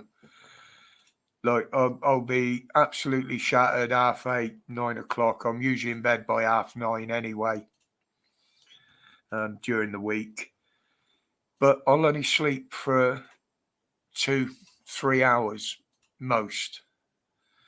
And then I'm awake again at, just after midnight. And then I'm laid there awake till 4 o'clock in the morning when my legs start kicking about. And then I have to get up because I just can't lay there comfortably with my legs twitching all the time. Yeah, I know how you feel, mate. I mean, when I have the TIAs, I mean, I'm still convinced I have small ones now and again at the moment, because you do, all of a sudden, you overcome with tiredness and you've got to go and lay down. I mean, I'll sit here in front of the computer and fall asleep. 10 minutes before I was wide awake and eating my tea, Yeah, restless leg syndrome, Gary. I've had it for quite a few years. And it's not made any easier with my blood condition, because that does affect all my muscles and nerves. And so I know a song that'll get on your nerves. No, I'm not going down that route. It's probably the worst song that was ever made, but it does what it says on the tin. Yeah, and it does get on your nerves. So yeah, Gary, I do know what that's like. I'll walk up the town and all of a sudden, whoosh, I just need to sit down for 20 minutes. You get dizzy. My eyes go out of focus a lot. Yeah, it's not just the twitching, Gary. The temperature, they sweat a lot as well. And in the summer, I do suffer badly from the night sweats. But yeah, but see, mine, Jen, I was always convinced mine were because of the way I used to work, my work patterns. I used to do double shifts, twilight shifts, graveyard shifts, and quite often was running 2 or 3 different jobs at once. So I never used to get a lot of sleep. Oh, so you're down on the Somerset levels then, near enough there, Michael? Because you had the, what were they, fiberglass, weren't they? The camels as well. And the dinosaur. Oh, and the dinosaur. Yeah, the T-Rex poking through the hedge. That was a bit further down, wasn't it? But yeah. It was in Somerset. Yeah, but see, you work out, Jen. You get into a routine. The problem with me, and it's the same with Dan, although his is a lot more worse than mine, believe me. I don't need a machine for sleep apnea or anything like that. No, he will sleep for 5 hours at a time when he needs to. I can't do that. When Dan's doing his Sunday streams, once I've had my Sunday dinner, I will go and lay on the bed. And it seems like I'm up there for quite a bit of the afternoon. But out of that 3-4 hours that I'll lay up there, I'd probably only sleep for about an hour. But that's enough to keep me going through the evening then. No worries, iBox. Thank you for the best wishes. I'm Thank sure you. it will all be fine. It's I wouldn't say it's all been planned down to the last minute, but most things are in place. We've just got to finalise a lot of things. But thanks for dropping in anyway, Highbox. You're not good company at the moment. It's not a problem, mate. We all have days like that. I mean, I'll be honest sometimes, and Dan will tell you exactly the same. So will other people that do a live stream. That you'll sit there probably an hour, half hour before you're due to go live. You think, I just don't really feel like doing this tonight. But because it's already scheduled and that, you have to man up and get on with it,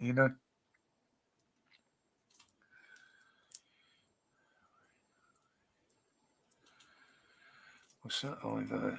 With your blood pressure problem like me when you go?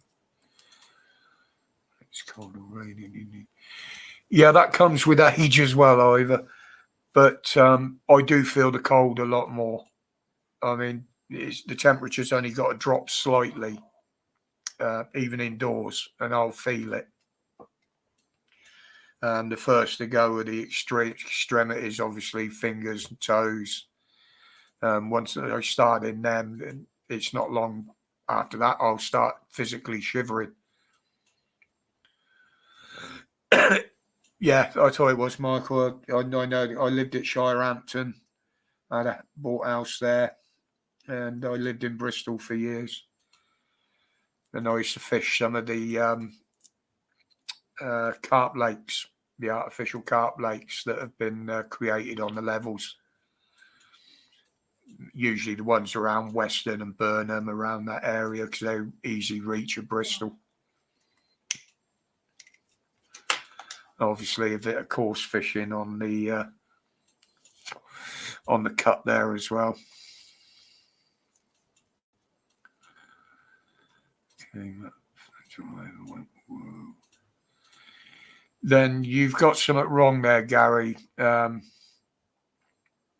not going to ask if you're jabbed or anything, but I would certainly get that checked into, and I would certainly get your blood pressure and stuff like that checked out big time, because that's usually one of the issues. Chipping Sudbury and Thornbury area. Thornbury, the docks were only just down the road from me at Shire. See you, Patrick. Take care, bro. As I say, I probably won't be going till the full 10 o'clock tonight. I've got to start getting some sort of rest and sleep. But yeah, I do either. Sometimes the shivering will get uncontrollable, but it depends where I am and what I'm doing and how quickly it gets cold. That's one of the main things. And whether you get... The moment I come up and give you a cuddle, you start sweating and Yeah, moaning. I'm like a heater.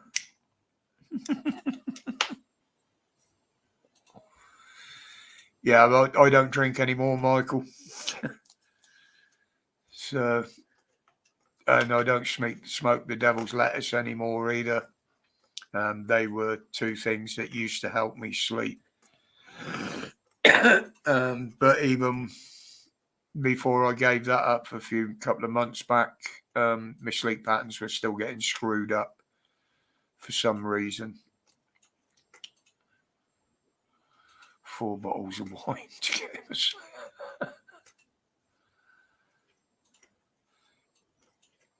Who are you talking to there, Ivor? How far away from Portsmouth are you? I'm quite a long way from Portsmouth. We're just, what would you say here, north of Birmingham? Yeah, 10 miles north of Birmingham. Yeah. Me, probably what takes me over an hour to get to Oxford from here with the way the roads are. You want to know how far we are from So Portsmouth? from Portsmouth, I'm probably a good 2.5 hours away. We used to be able to do Portsmouth in an hour years ago from Oxford, but I very much doubt you'd do 2 that. hours, 44 minutes. There you go, 2 hours, 44 minutes. I don't know what the mileage is. 158.2. 158.2 mile. There you go. Mrs. W's on the ball. That's from somewhere near here. Yeah, it's probably Birmingham. Usually goes from the centre of the towns, doesn't it? No, it's not that far hard either. I mean, it takes us 4 hours to get up to Cumbria from here. But that's taken into considering speed restrictions because it's motorway most of the way. We're only a couple of miles from the M6 here.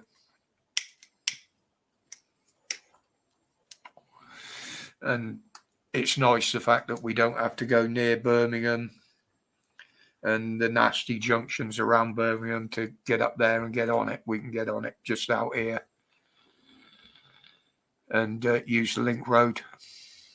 And that is 220 miles. What, Cumbria? Yeah. Yeah.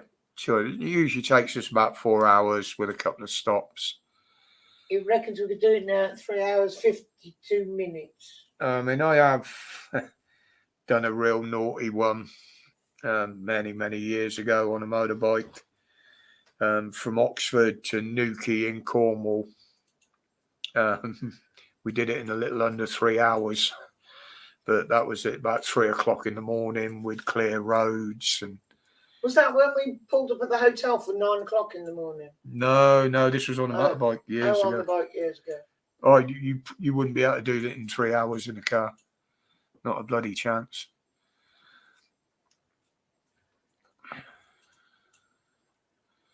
I was going to say, you do prefer to set off at stupid o'clock in the morning. Yeah, I prefer clear roads. Early morning, late night. The only thing you got on the road are the trucks, and they're big enough to see. Portsmouth to Perranporth in 4 hours. Was that coming through Plymouth? You'd have a job to do that now. I mean, we haven't been down to Newquay for a few years now. Obviously, a lot of me I keep in touch with some of my mates and that down there. But other than going to see them, it's a long drive for nothing now. There's nothing in the town now that really interests me. Even the fishing's gone right off down there. So, Rob, good evening, mate. Pissed playing silly video games. What time do you call this, Rob? Yeah, nearly 9 o'clock. I mean, I haven't been to London for donkey's years. I don't want to even contemplate going there. It was a nightmare back then.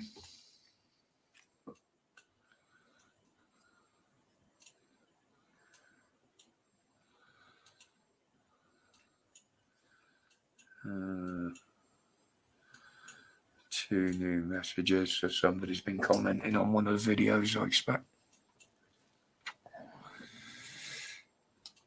Yeah, the most trips I done to London, Jen, was during my school days, believe it or not. We used to have the school trips to Planetarium, Madame Tussauds, Greenwich, the National Maritime Museum, the Cutty Sark, and stuff like that. The last time I went to London, it was only on the outskirts, It was to pick up an American car engine. There was a scrapyard up there that just gas cuts engines and gearboxes out of cars in America and fills containers up and bring them over. And it was the cheapest place to buy another engine for one of my Yank cars. You're excused, Rob. Racing his RS 2-litre around England. Well, there was a couple of rallies on last weekend. I think there was one in Wales. There was another one up north as well. So you'd have been in good company, Rob. He's playing the silly video game. But I'm trying to think where that bloody place was, the Corvette Centre. Chiswick. So it was this side of London. It wasn't far off the Chiswick flyover as it was back then. Don't even know whether that still exists. But that was my last trip to London, and that was probably, fuck me, that must have been 30 years ago. I've been around the outside of it, obviously going to Gatwick, Heathrow. You don't really need to go too near London to get that. But we used to do a lot of work around Hemel Hempstead and around that area, and to get to that area from where I was living, we had to use a bit of the M25, and that was literally before it became a fucking car park most of the time. She's just gone to have a shower, Rob. She's getting back into some good routines. She's in a better place in her head now. And life's looking up for her a little bit. She's just got a few medical things to get sorted out. Last time I went to London was 1972.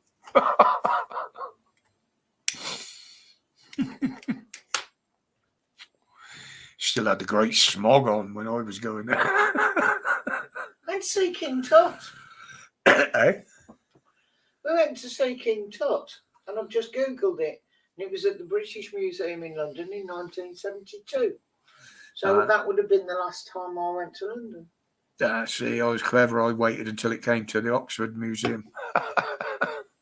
It wasn't as big a display, but most part, well, they're all replicas that he put on display anyway. They're not the genuine stuff. Yeah, there was still unrestricted speed limits on the motorways, Gary. Yeah, it was a lot better than Jen. I mean, we had a look along the embankment and that there, and it was clean. It was tidy. Most people walking about were English. Yeah, she does, Rob. And it's nice to see her getting back on track. It really is. She's a totally different person.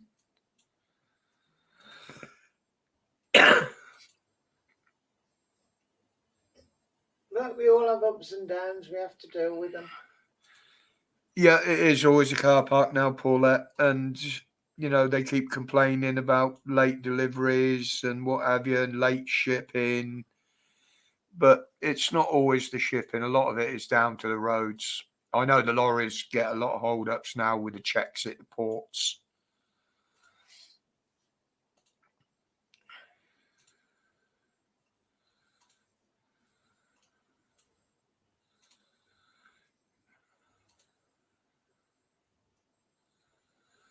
Not been London since.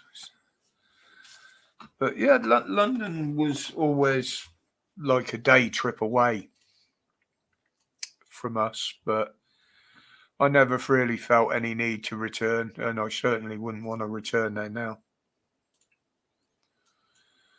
Does that mean she won't turn me into a frog when I piss her off? You off, Ivor? Take care, buddy. Thanks for dropping in. As I say, I'm not exactly lively tonight, but good night, Ivor. Oh, I seem to have a lot of wind as well. A I didn't give you beans. No, there's no beans involved. No cruciferous Hello, vegetables. why have the comments stopped scrolling there? That's very unusual. Well, I don't know whether anybody else is having the issues. I haven't really spoke to a lot of YouTubers lately. But there seems to be an awful lot of issues with comments and alerts and things again. Whether this is down to the new censorship rules, I don't know. But I've had comments today that were chat is in lag. Are you sure you scrolled to the bottom of it, Gary? Perfectly viable comments. One was even just good morning, Roger, and a thumbs up. That one wasn't removed, but it was well put down the list, and it didn't even appear in the channel or it didn't to me, for about 4 to 5 hours. And I quite often get that. And this is why I say, if I don't reply to your comments, it's because I haven't seen them. Either they've been removed or YouTube are burying them and hiding them. But I do endeavour a few times a day, and it's especially before I shut the computer down at night, that I do check every avenue that I can to see if any have been hidden and moved down the list or held back for review. I do get 1 or 2 of those, which some they let me approve and reply to. Others, they'll let me give a like, but they won't let me approve it to go up on the channel for some reason. Usually for a banned word. I haven't actually got any banned words on my channel. The only ones that get removed are by YouTube.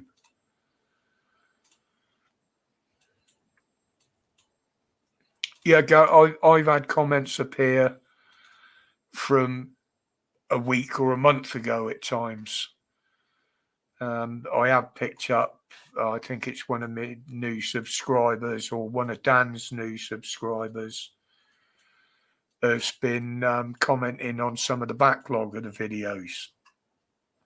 Now, I've had 1 or 2 replies, alerts to say that they were there, and I've been able to reply to them, but there's probably a lot that I don't see, put it that way. And I don't know why YouTube are doing it, because I have cleaned up the way I do things a bit. I have tried to stay within the new rules, or even the old ones.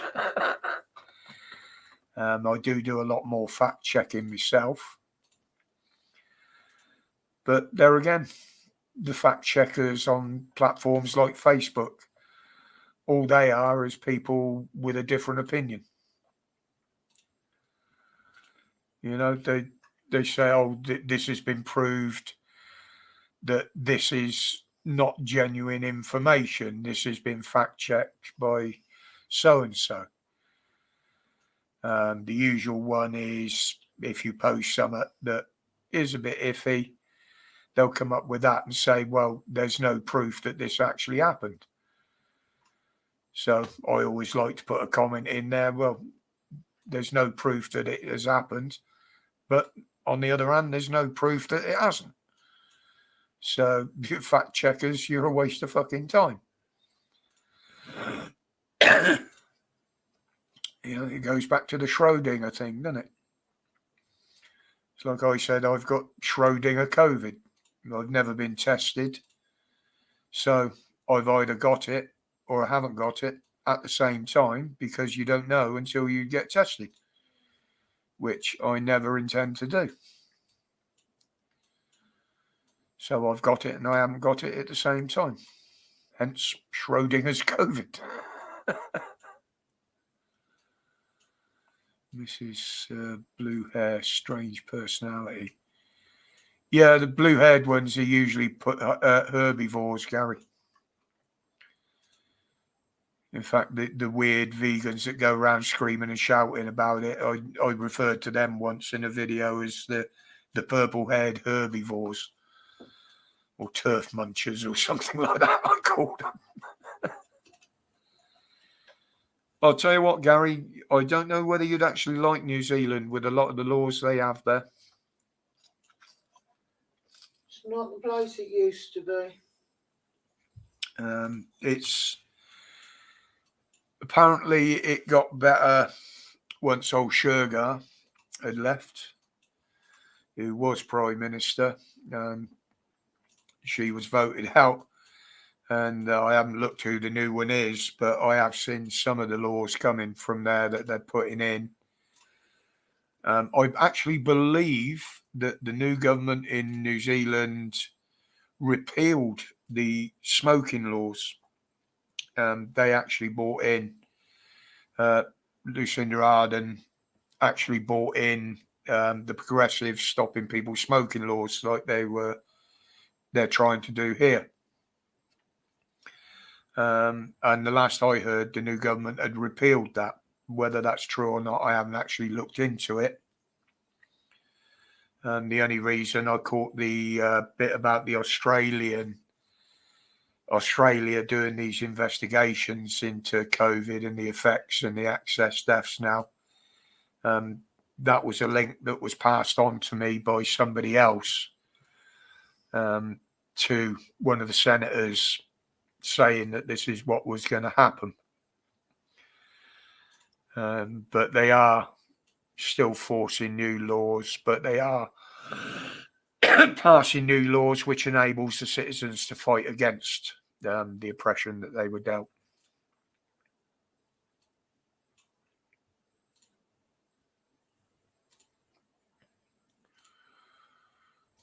Oops, 99p ago.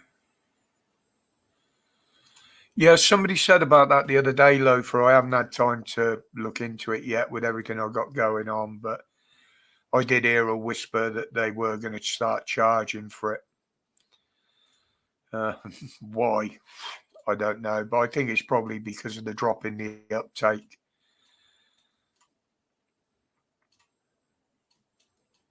You know, there's nowhere near as much people inquiring about it now. But it's like everything else. We know Big Pharma make money on this sort of shit.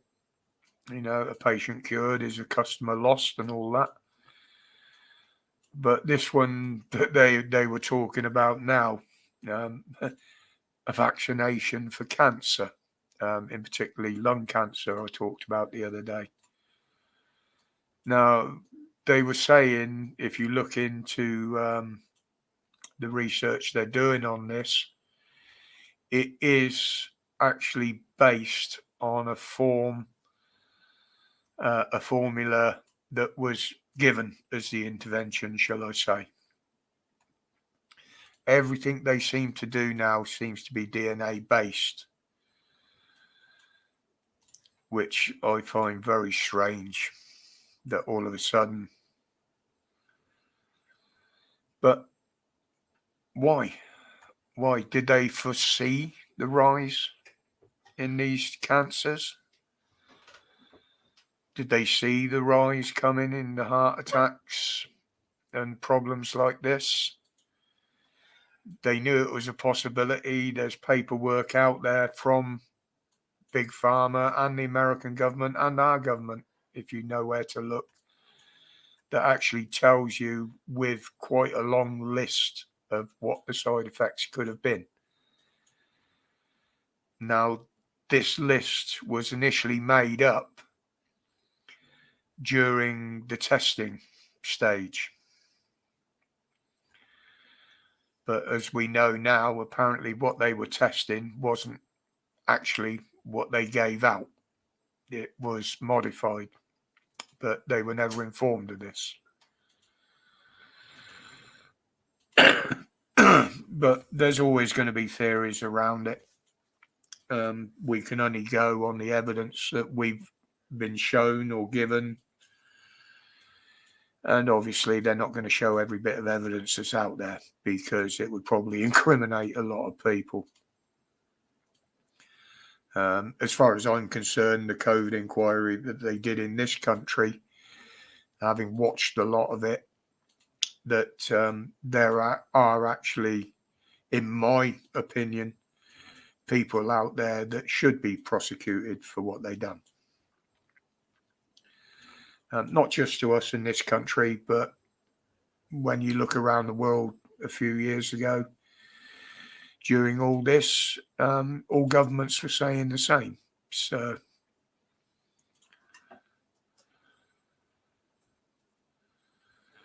you sent a bowel cancer test kit. Oh, that they were always sending us those out here, Jenny. I actually sent an email to them telling them to stop sending them. I was getting too many of them building up in the recycling bin. No, it's not just in Wales, Jen. This is what I can't understand. The NHS is overrun. It is broken by a big way, big margin. The NHS is totally broken. Yet every other advert you see is go and get tested for this, go and get stabbed for that. Make sure you haven't got this, make an appointment for this. And in my mind, they are deliberately overloading the system for some reason. You know, the last thing you want to do is, yeah, okay, it's frightening people into getting tested, but there was never a purge on it like there's been lately. They are trying to catch cancer sooner. Right, love. Obviously, the cancer is a big thing, but why push for all this testing when if someone has got it, they can't get treated for months? And usually it's progressed well beyond the stage where it can be treated. So in my mind, they're just overloading the system. They're frightening people into getting tested for just about everything. Oh, hello. Just me checking my settings, that's all. Good evening. All right. Yeah, exactly, Gary. I mean, that was the big statement of the Rambo film, wasn't it? All I want is my country to love me like I love it. There's a lot of us that are very proud of what this country's achieved over the times. And we've always been a very proud nation. But we're getting nothing back from the country now. You know, I mean, look at fucking Armistice Day, for crying out loud. That was ruined by certain fractions and government. But the thing is, Armistice Day was for all nations that were involved in the war. Not just us, it covered other nations, including some of those that were fucking protesting against it. Yeah. That's what pissed me off. You know, Remembrance Sunday is ours. That's our day. That's an English thing. But the full Armistice Day, the 11th of the 11th of the 11th, that should cover all nations, not just us, even Germany. I mean, the thing with the unknown soldier, they don't know the identity of the soldier. I don't know when they retrieved that body. It could have been Canadian, could have been American, could have been Indian. Yep. I mean, Indian as in, you know, the Indian subcontinent, because there were Sikhs and Hindus fighting on French soil. Could have been anybody. Could have been anybody. We get 1 day for the Armistice Day, but some groups get an entire fucking month. Yeah. Evening, Carmen. Yeah, I mean, to me, and I say this every Remembrance Day because it is a day for me, because it was my dad's birthday, and it was also a few days from the time of year that he died. So I remember it twice on the day. But the government, them officials that stand there at Whitehall, opposite the bloody cenotaph, bowing their heads and laying wreaths on it, why disrespecting every single person they're supposed to be remembering by their actions in Parliament. It's the biggest form of hypocrisy I've ever seen. It really is. You know, they're crocodile tears. They're just so bloody false. And the fact that they wouldn't even let the fucking veterans that survived the war walk down there to give their thanks to them. That was absolutely disgusting. That's why I say, you know, St. George's Day, it is an English day. Okay, there is a lot of debate on the history of St. George, but at the end of the day, he's England's patron saint. St. Patrick, or Welsh, for crying out loud. Yeah. Come on. Well, St. Perrin of Cornwall was Irish. But yeah, it should be a day where we should absolutely to be left alone to celebrate our day. But we know we won't be. The Met will try and interfere with it. Other minority groups will try and disrupt it. You know, I don't know why the mainstream media give any airtime to these race grifters, and we all know that other people. You see them on Talk TV and GB News and BBC. Oh, they fawn and fall over them on there. They're all grifters. They don't know their bloody history. They've never read a book in their life. They've no bloody idea. It boils my piss. It really does. I mean, yeah. I mean, as I say, YouTube persecute me a lot, and they did a lot more in my early YouTube days. But there again, I got to remember that I think it was either the first or the second video I did was literally absolutely slating the government and everybody around it at the local memorial up the road here where I did my video. So that probably put me on the wrong footing with them to start with. But no, I do go up there. I don't always do a video while I'm up there, but I do go up the day before and try and record something up there just to get some shots of it. You know, to show people that some of us still care. But Formula One and all those sports, I've fallen out with Formula One, Bleach Demon. It's gone so woke and stupid now. They used to call it the Formula One circus, and that's exactly what it has become now, a fucking circus, since Liberty took over running it. And some of the drivers are so woke, it's unbelievable.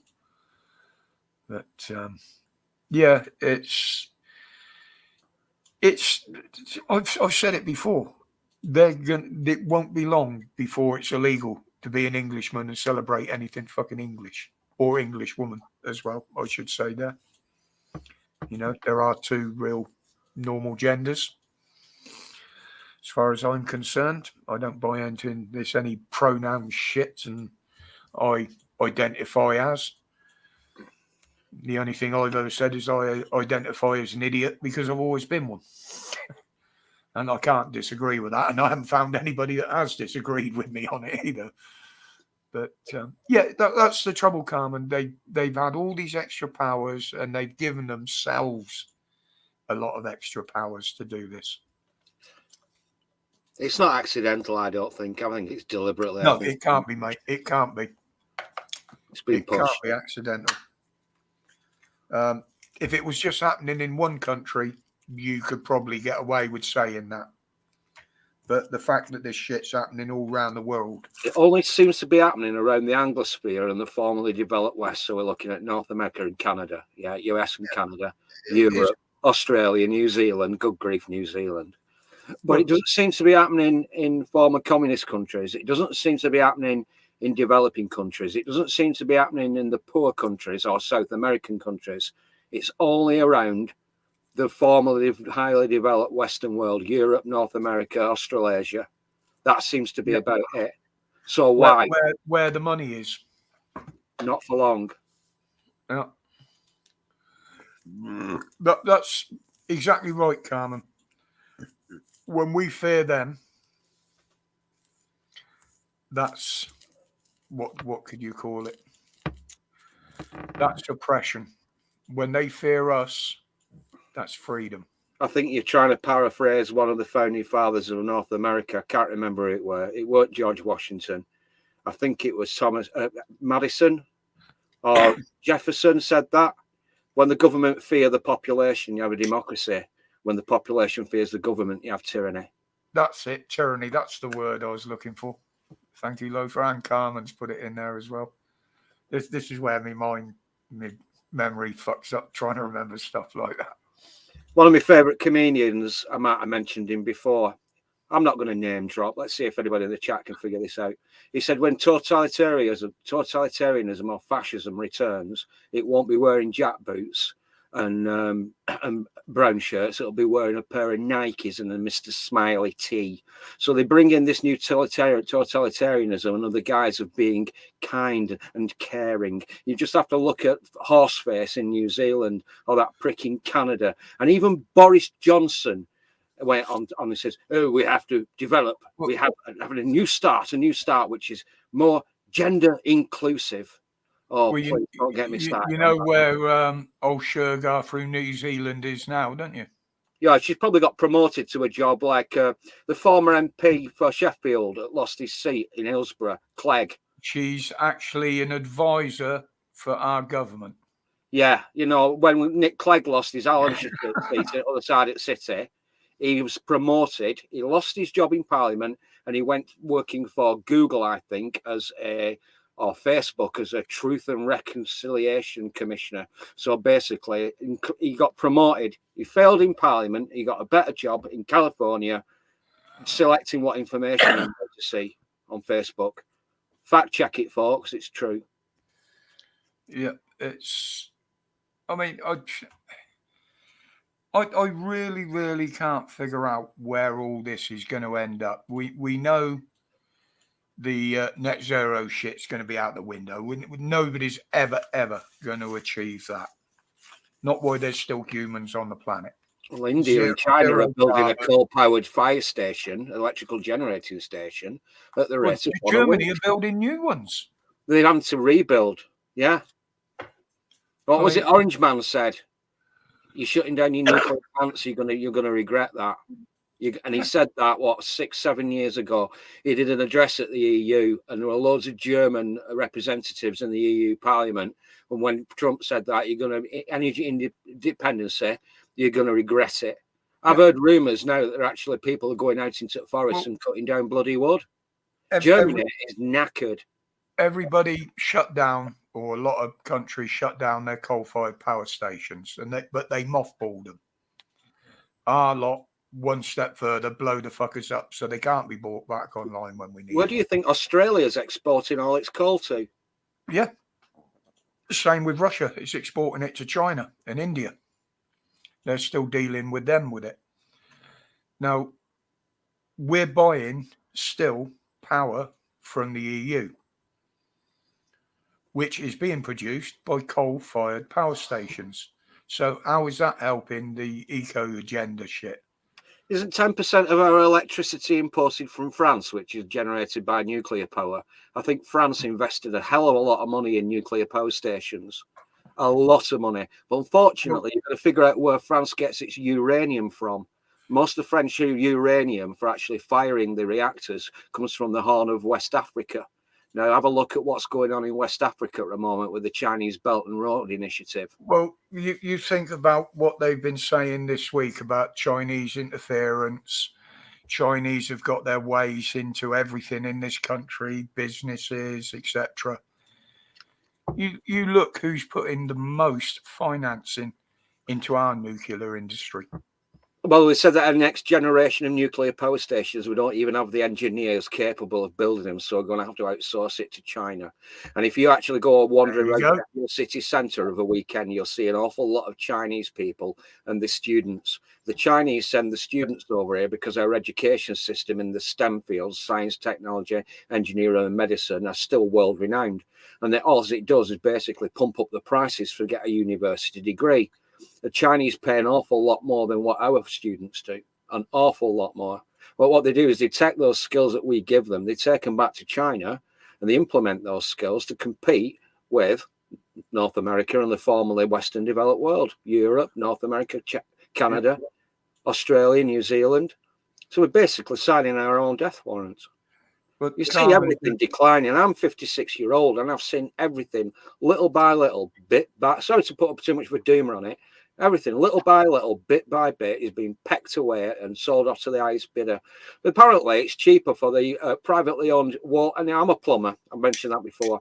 You know, all these Thames Water has apparently gone bankrupt. They've been dumping raw sewage. It's cheaper to pay the fine to dumping it rather than it is processing it. When it all goes horribly wrong, then the government will just step in. And where does the government get its money from? From us. There you go. Yeah. So they exploit. I spoke earlier on about They asset scrape and exploit all the resources, whether that's intellectual property or whether that's assets in the economy. They run off with all the fucking money. And when the shit hits the fan, it's the likes of you and me, because I noticed you just smoked. I've got to roll my six for tomorrow. Price of baccy's gone up. Bloody hellfire. So you pay through. We're more heavily taxed now as a nation than we were when rationing ended in 1954, 9 years after the war ended. The next thing is we were in debt after the First World War. So how much money did we owe to the American corporations after the Second World War? And the Lend-Lease Act was loans to fight the Germans. Did you know that Germany paid their interest on their loans at a lower rate than the British did? And we were supposed to be the bloody allies, for fuck's sake. Yeah, but you know why that was, don't you? And that's one of the reasons that we were still paying up until, I think it was 2018, when America agreed to write off what was left of the war debt from the Second World War. It was because about 40% of the aid that they sent us, we sold to people in Europe. God. Check that out. That's fact. That's history. A lot of the aid, the foodstuffs, the grain and stuff like that, that they sent to this country, even building materials, the British government sold on to countries in Europe to help them rebuild. And the debt was still there. There was still millions outstanding.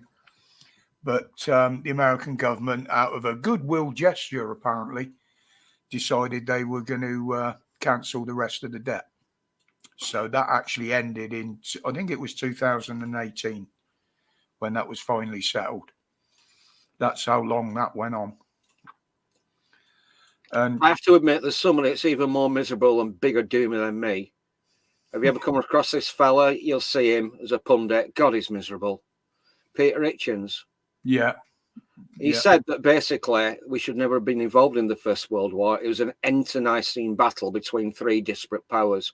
And the heads of these powers were all bloody first cousins. The Tsar, the Kaiser, and our king at the time were all cousins. We should never have got involved in that war. It bankrupted us. Inevitably, we pissed off Germany with war reparations and stealing their land. When you pissed them off, they were bankrupted.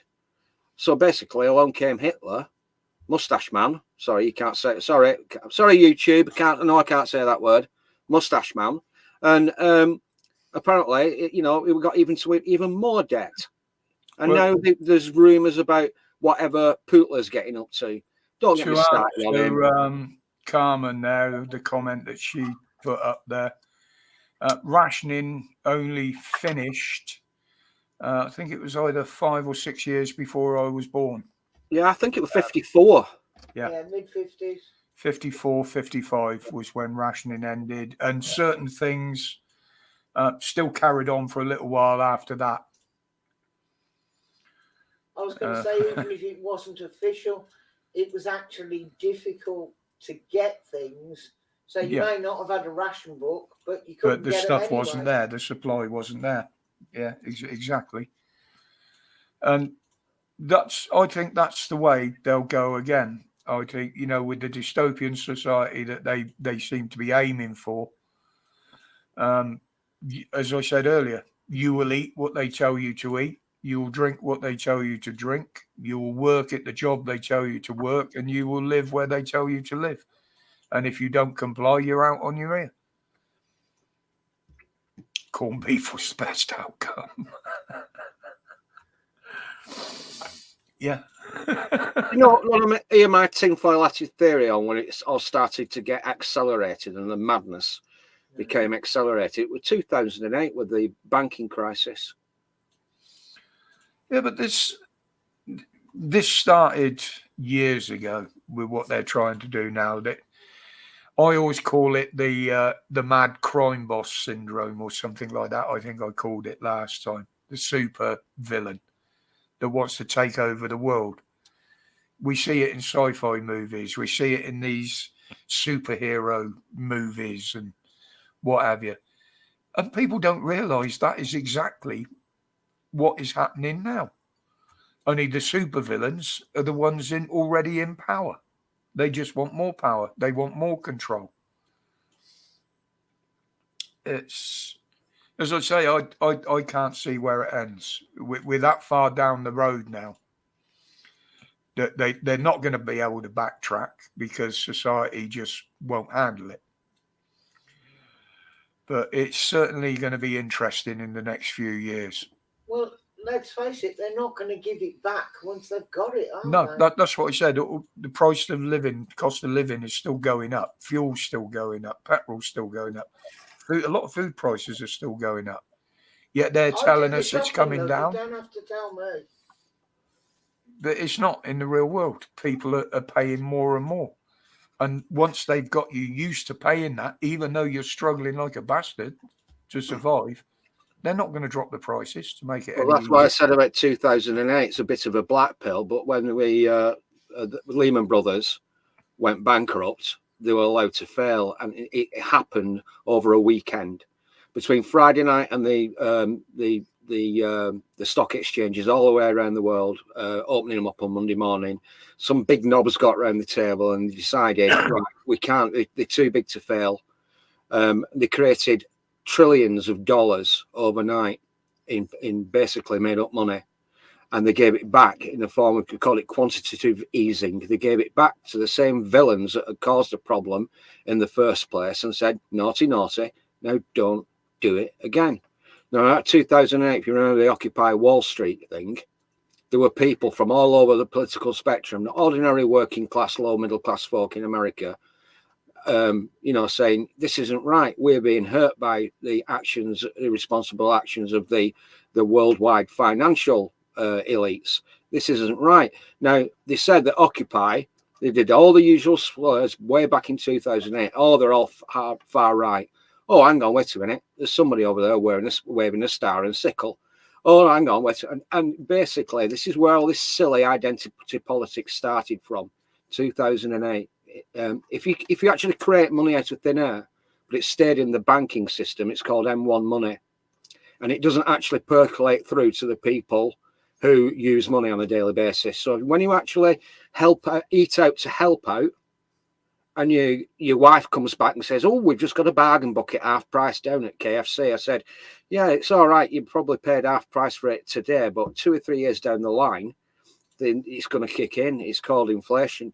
Because when you actually create M3 money and give it out to the population, it creates inflation. Well, this is what they say, oh, we've got to keep the cash going. Well, cash is worth nothing. Cash is just a bit of paper that a debt is written on. So you actually live on debt, not cash. And it's intergenerational debt. It's just been kicked down the road. I mean, my nephew's got a master's degree. He's functionally autistic. He's 29 years old now. It was his birthday last week. He's got a master's degree in biochemistry and he still lives with his mum and dad. He's not into drugs. He doesn't drink. Well, he drinks, but not as much as his uncle Walter does. He doesn't smoke. He's not into drugs or fast cars or women. He just sits at home with his mum and dad, and reads a book. He's a 29-year-old, saddled with student debt in the science, technology, and engineering and medicine field, not a Mickey Mouse fucking gender studies degree or any shit like that. And he still can't, he's waiting for his mum and dad to fucking die before he can even start putting down roots and start thinking about starting his family for himself. So you wonder why the smart people, the people that play by all the rules, are financially penalised. When are they going to start pumping out units? When am I going to become an uncle? Because I've got a nephew and a niece, and neither of them can afford to. They're in the mid to late 20s, living at home with my brother. This is why I don't like to sit and dwell on how much I wasted on fast cars, fast women, and drugs and booze when I was younger. That could have bought me a nice house by now. The money I wasted on Some that. bitch would have took it off you. But I was enjoying myself. I was a single bloke. I was having fun. I was earning good money. You know, yeah, I weren't no playboy, but I had a roof over my head. I had food on the table and money in my pocket. But that's something that a lot of people nowadays just don't have. Yeah, it is, Gary. It's a circle of life, mate. It's a circle of life. Well, Bleach Gene just said he sounds lazy. He might be. He's demoralised. He's a lab rat now. He hates his job. He says it's a lab rat. Now, with his qualifications and his credits, he's thinking about going back to university again to get more debt. And don't forget, student debt in the UK is paid back at a higher rate, and it's index linked to inflation. Everything they're doing to us nowadays, we are being used as lab rats. Everybody, because everything they're doing on us is a great experiment to see how much they can get away with and how far they can push. It is all one big, very, very expensive experiment from what I see. And luckily enough, now there's been more than enough people putting stuff out there that points in the right direction about what's going on. And a lot more people are opening their eyes and waking up to it, but they're waking up too late. They're not seeing the full picture. You know, they're only getting dribs and drabs and seeing what's happening now. They're not connecting it to what's been happening for the last 4 or 5 years. The armed forces is a fucking perfect example. Oh, we've got a strong army. We've got plenty of reserves. We've got plenty of weapons. Well, we did have until they gave them all to the fucking Ukraine and the money as well. So now we've got nothing to defend ourselves with. And we can't afford to make or buy anymore because they've given them all the fucking money as well. Britain is basically a defenseless country. If it went up big style, we wouldn't stand a fucking earthly. And if they think the UN and NATO are going to step in and save us, no, they'll be in there. If it all goes off, they'll be saving their own asses. You know, and literally all they're doing is poking the fire at the moment and wasting more money and resources. That's the way I see it. You know, other people see it a different way, but that's the way I see things are going at the moment. I mean, the fact that the Armed Forces Minister resigned the other day said he won't be standing again at the next election. What does that tell you? Morale's at its all-time low in the armed forces for those that aren't off with mental illness and all the young wokey ones that have joined similar now and just, oh no, I can't do that. I might break a finger now, you know. You think of all the wars and all conflicts we've been involved in. I think when was the last time we were involved in a legitimate war? Probably the Falklands, because it was British territories overseas. Probably the Falklands. It seems that since the Second World War, that's been the only legitimate war we've been involved in. Everything else has been about asset exploitation for the uber elites. I mean, these people that don't have any national status, they might have a fucking passport. I mean, you think about the most recent, you talk about Ukraine, Roman Abramovich had to get rid of his football club, didn't he? Yeah, he had to sell Chelsea, apparently. Yeah, well, I'll pinch all your funds. Now, apparently, Roman, I've heard a rumour, I might be wrong, I don't know. Wrong. Roman Abramovich was not friends with Putler. Apparently, when the Soviet Union collapsed, there was a load of really opportunistic people were made offers that they can't refuse. Where have you heard that line before? And became kleptocrats, and these are the people that actually owned all the assets and all the property and buggered off with everything when the Soviet Union collapsed. And we had that pisshead Yeltsin in power, and then Putler came along. And apparently, a lot of these Russian oligarchs that are living overseas aren't particularly friendly with Putler. Putler doesn't like them. Now, I'm not blowing smoke up his ass because he's not a nice man. That's why they lived and dealt overseas so they could hide their money from him. Thank you. And all these sanctions they put on Russia, absolute waste of time. And there's that thing going around the internet where somebody had his hob on, his gas hob, his cooker.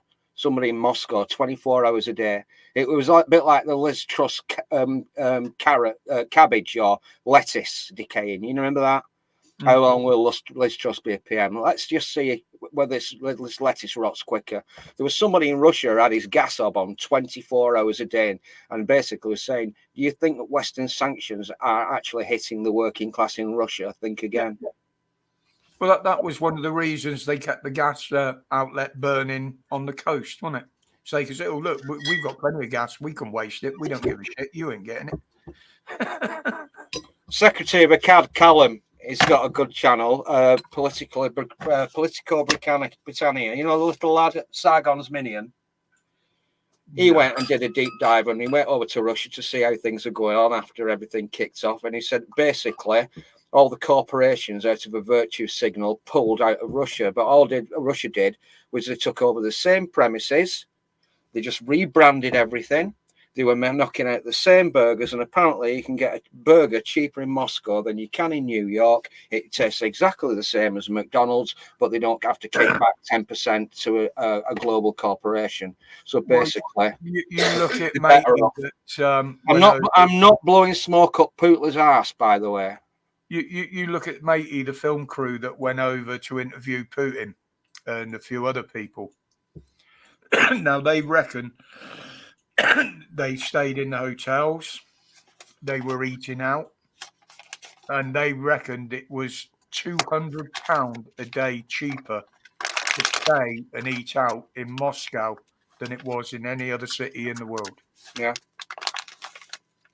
You know, he said you could live as kings over there for the money that we spend on things here that they get a hell of a lot cheaper.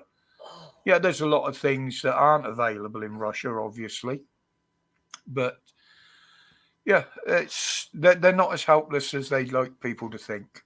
That Russia is quite a self-sufficient country in a lot of ways, and they hold a lot of the keys to the other countries as well with what they supply. But I'll tell you what, I'm gonna knock it on the head in a minute now because my eyes are starting to go in and out of bloody focus again here now. And I'm starting to feel it a bit. It's only, what, a quarter of an hour early. But guys, Loafer, thank you for coming in, mate. Yeah, all right. My only guest on the panel tonight. Everybody in the chat, I'm sorry I'm finishing a little bit early, but I am feeling it. As I say, I've got notes here for a video tomorrow, but that'll probably be the last one till after the weekend. Depending on how I feel, if Pap's not running a live, I've got enough hours left, I might pop up for an hour with a live on Sunday. If Pap's not back, just to give everybody somewhere to come and say hi and catch up. I know there's a lot of people missing it. Roger, if you just stay on StreamYard for 5 minutes, I'll find you a link. It's a parody of Roland of the Rat, as you like to call him. I'll send you a link. You deserve a giggle. Have you seen it? 0 seats. Yeah. I got sent it on Facebook the other day. It is hilarious. It's off of TikTok, isn't it? Don't know who originally did it, but they've got the voice down to a T. 0 seats. Now, we're going to have one of those brilliant general elections that we all like every 4 to 5 years next year. I'm going to actually I've cancelled my postal vote about 2 years ago. I'm going to wander around. It's literally a 90-second walk to our local polling station, and I'm going to write a big black line. I do not consent, none of the above. Now, if you actually write down I do not consent, it has to be registered and it has to be declared by the returning officer at the local, because I could not, as a nominally working class lad, the north of England, I've seen a lot of changes and I could not vote for any of them. So if basically the politicians don't represent you, who are the politicians serving? You bringing the people. Video up now. Before I do the video tomorrow, I'll go back through my messages and see if I can find a link to it and put it in the description.